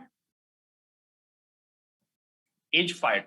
तो सबसे पहले हम जो है बॉयलर में लाइट डीजल ऑयल क्या करते हैं, फायर करते हैं, और उसके बाद जब टेम्परेचर लगभग 120 से 150 डिग्री सेंटीग्रेड होता है तो हैवी डीजल ऑयल फायर करते हैं। हैवी डीजल ऑयल फायर को थोड़ी देर तक सस्टेन करता है and then after sending the coal in the boiler, उसके बाद जो है अब आग को लगातार जलाए रखने के लिए हम क्या करते हैं, कोयला भेजते हैं। क्योंकि अगर इनिशियली हम कोयला भेज देंगे, लाइट डीजल ऑयल के बाद ही कोयला भेज देंगे तो ये तो आग को तुरंत बुझा देगा, ये आग को सस्टेन नहीं कर सकता। सस्टेन कौन करेगा, आग को जलाए रखने का काम कौन करेगा, वो आग को पकड़ेगा तुरंत, लेकिन ये आग को सस्टेन करेगा।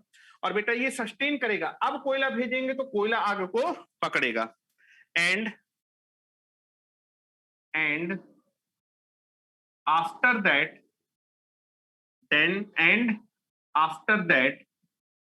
the coal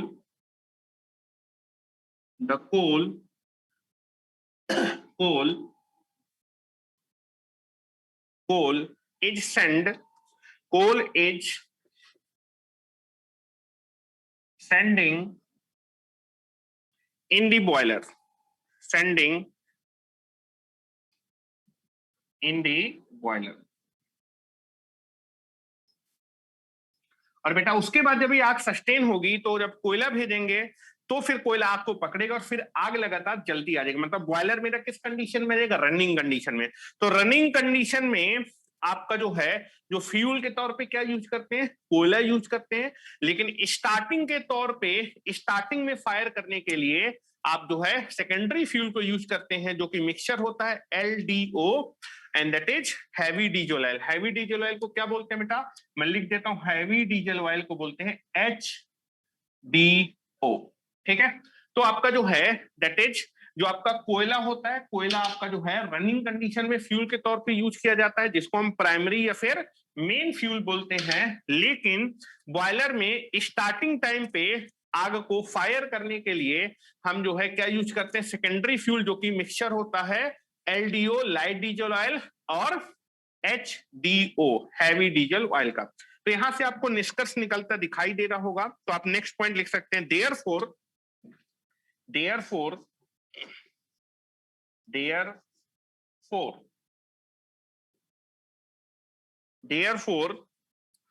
in the thermal power plant, therefore in the thermal power plant,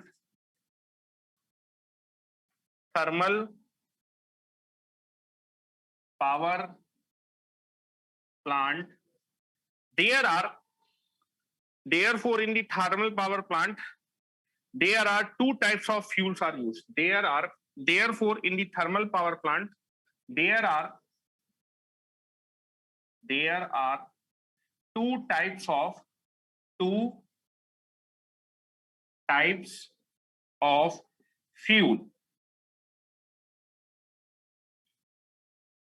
used। two types of fuels are used। दो टाइप के फ्यूल यूज करते हैं। पहला जो फ्यूल होता है उसको बोलते हैं बेटा primary fuel. Therefore in the thermal power plant there are two types of fuels are used। Therefore in the thermal power plant there are two types of fuels are used। पहला जो fuel होगा उसको बोलते हैं बेटा primary fuel. Primary fuel, primary fuel या फिर main fuel. Main fuel, main fuel के तौर पे हम क्या यूज करते हैं बेटा? मेन फ्यूल के तौर पे हम यूज करते हैं कोयला। मेन फ्यूल के तौर पे हम यूज करते हैं कोल। जो बॉयलर में मेन फ्यूल होता है वो क्या होता है? कोयला। लेकिन कोयला कब यूज किया जाता है? जब आपका बॉयलर किस कंडीशन में? रनिंग। स्टार्टिंग में फायरिंग करने के लिए आप जो है लाइट डीजल ऑयल और हैवी डीजल ऑयल यूज करते हैं। ये दोनों मिलके इनिशियल लेवल पे आग को जलाते हैं। लेकिन उसके बाद हम जो है आग को लगातार जलाए रखने के लिए, परमानेंट आग को जलाए रखने के लिए क्या यूज करते हैं? कोल। तो कोल मेरा मेन फ्यूल है थर्मल पावर प्लांट का। लेकिन इस फ्यूल को हम यूज करते हैं जब बॉयलर किस कंडीशन में होता है? रनिंग कंडीशन में आ जाती है। जब मेरी आग रनिंग कंडीशन में आ जाती है तब हम इसको क्या करते हैं? यूज करते हैं। तो जो कोल होता है, कोल मेरा प्राइमरी फ्यूल या फिर मेन फ्यूल होता है और it is used in the boiler when the boiler is a running condition. तो यहां लिख देता हूं, it is used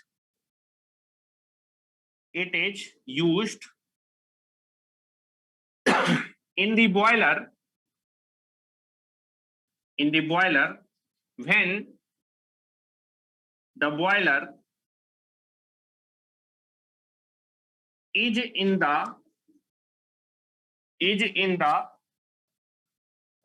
running condition, is in the running condition. जब बॉयलर मेरा रनिंग कंडीशन में आ जाता है तब उस समय आप जो है आग को जलाए रखने के लिए मेन फ्यूल या फिर प्राइमरी फ्यूल यूज करते हैं जो कि क्या होता है? कोल। और दूसरा जो है जो फ्यूल होता है जिसको हम बोलते हैं secondary fuel. Secondary fuel, secondary fuel के तौर पे आप क्या यूज करते हैं? सेकेंडरी फ्यूल के तौर पे हम यूज करते हैं लाइट डीजल ऑयल और हैवी डीजल ऑयल। और बेटा ये दोनों फ्यूल यूज किए जाते हैं जब बॉयलर क्या होता है? स्टार्टिंग में बॉयलर के अंदर आग को जलाने के लिए इन दोनों फ्यूल का यूज किया जाता है। ठीक है, लेकिन जब आपका जो है स्टार्टिंग में तो आग इनकी वजह से जलाएंगे, लेकिन जब एक बार आग लग जाएगी उसके बाद आग को लगातार जलाए रखने के लिए क्या यूज करते हैं? कोल यूज करते हैं। ठीक है, तो सेकेंडरी फ्यूल, 1 मिनट रुक जाइए, सेकेंडरी फ्यूल के तौर पे हम यूज करते हैं that is light diesel oil, आपका जो है heavy diesel oil.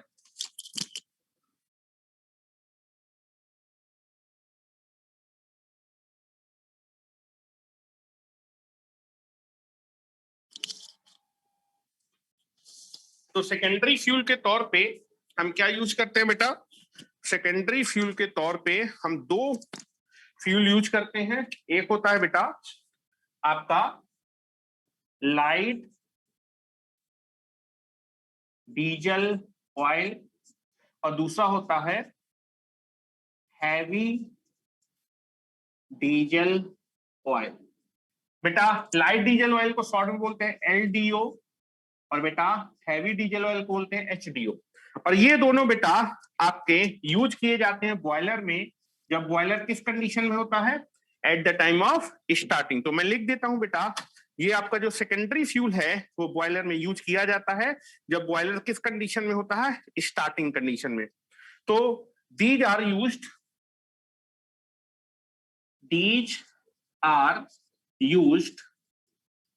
In the boiler when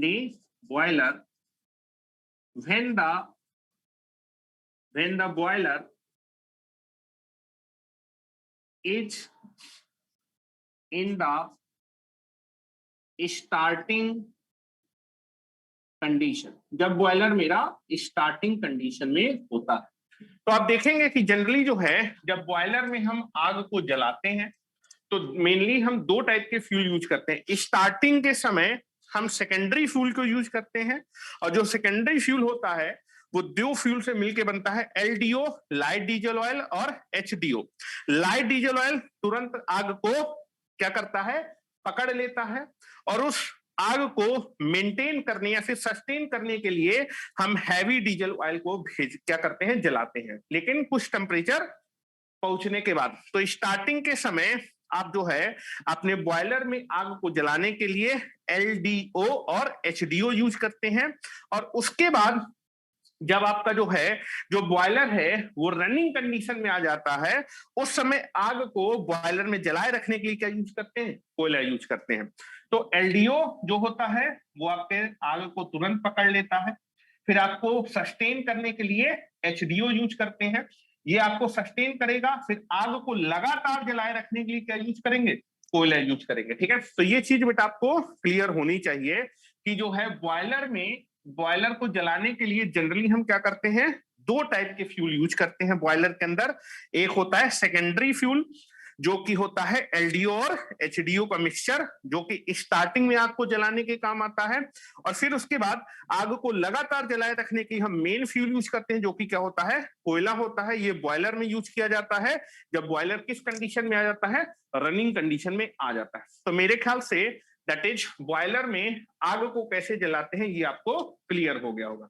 इस चीज को आप नोट कर लीजिए, और नोट करने के बाद हम लोग अपने मीटिंग को यहीं पर जो है एंड कर देंगे, क्योंकि आप देखेंगे कि आपकी 9 बजे से आपकी रेजोनेंस की क्लास है। ठीक है, तो 9 बजे से रेजोनेंस की क्लास के लिए इस मीटिंग को यहीं पर एंड करेंगे, लेकिन पहले आप प्रॉपरली लिख लीजिए, और कल मैं आपको आपके थर्मल पावर प्लांट का ब्लॉक डायग्राम बनाऊंगा। ब्लॉक डायग्राम में मैं आपको केवल ये बताऊंगा कि कौन कौन सा कंपोनेंट होता है थर्मल पावर प्लांट में और उसका जो है क्या फंक्शन होता है। ठीक है, उसके बाद एक और हम लोग डायग्राम देखेंगे जिसमें लेआउट डायग्राम में हर एक ब्लॉक के अंदर क्या क्या आपका कंपोनेंट लगा होता है, ये सारी की सारी चीजें हम लोग देखने वाले हैं। ठीक है, तो आज के लिए इस मीटिंग को यहीं पर एंड करते हैं, और कल बेटा जो आपका टाइमिंग रहेगी मैं आपको बता देता हूं। 8 से लेके 10:30 आपकी BEE की क्लास होगी। जिन बच्चों का छूटा है वो उस क्लास को ज्वाइन कर लेंगे। ठीक है, उसके बाद आप देखेंगे 11 बजे से लेके 2 बजे तक आपकी रेजोनेंस की क्लास होगी। 5 बजे से लेके 7 बजे तक आपकी कम्युनिकेशन की क्लास होगी, और 7:30 से लेके 10 बजे तक आपकी पावर सिस्टम की क्लास होगी। ठीक है, तो कल का जो शेड्यूल है वो जैसे प्रीवियस शेड्यूल आपको भेजा गया था वही शेड्यूल होने वाला है। आज जो है नेटवर्क में इश्यू था जिसकी वजह से ये प्रॉब्लम आई थी, तो आपके शेड्यूल में थोड़ा सा चेंजमेंट किए गए थे। कल से आपकी जो क्लासेज है इसी के आगे मैं कंटिन्यूअस करूंगा, और पावर सिस्टम बेटा इंपॉर्टेंट सब्जेक्ट है, कंटिन्यूअस क्लास में आइए तभी आपको चीजें समझ में आएंगी। ठीक है, तो मैंने प्रीवियस के लेक्चर भी आपको रिवाइज करा दिए हैं और आज मैंने आपको थोड़ा सा चीज पढ़ाया भी है, और कल से हम लोगों की जो क्लासेज होंगी वो प्रॉपर तरीके से होने वाली है। ठीक है, तो आज के लिए इतने रखते हैं। Thank you very much.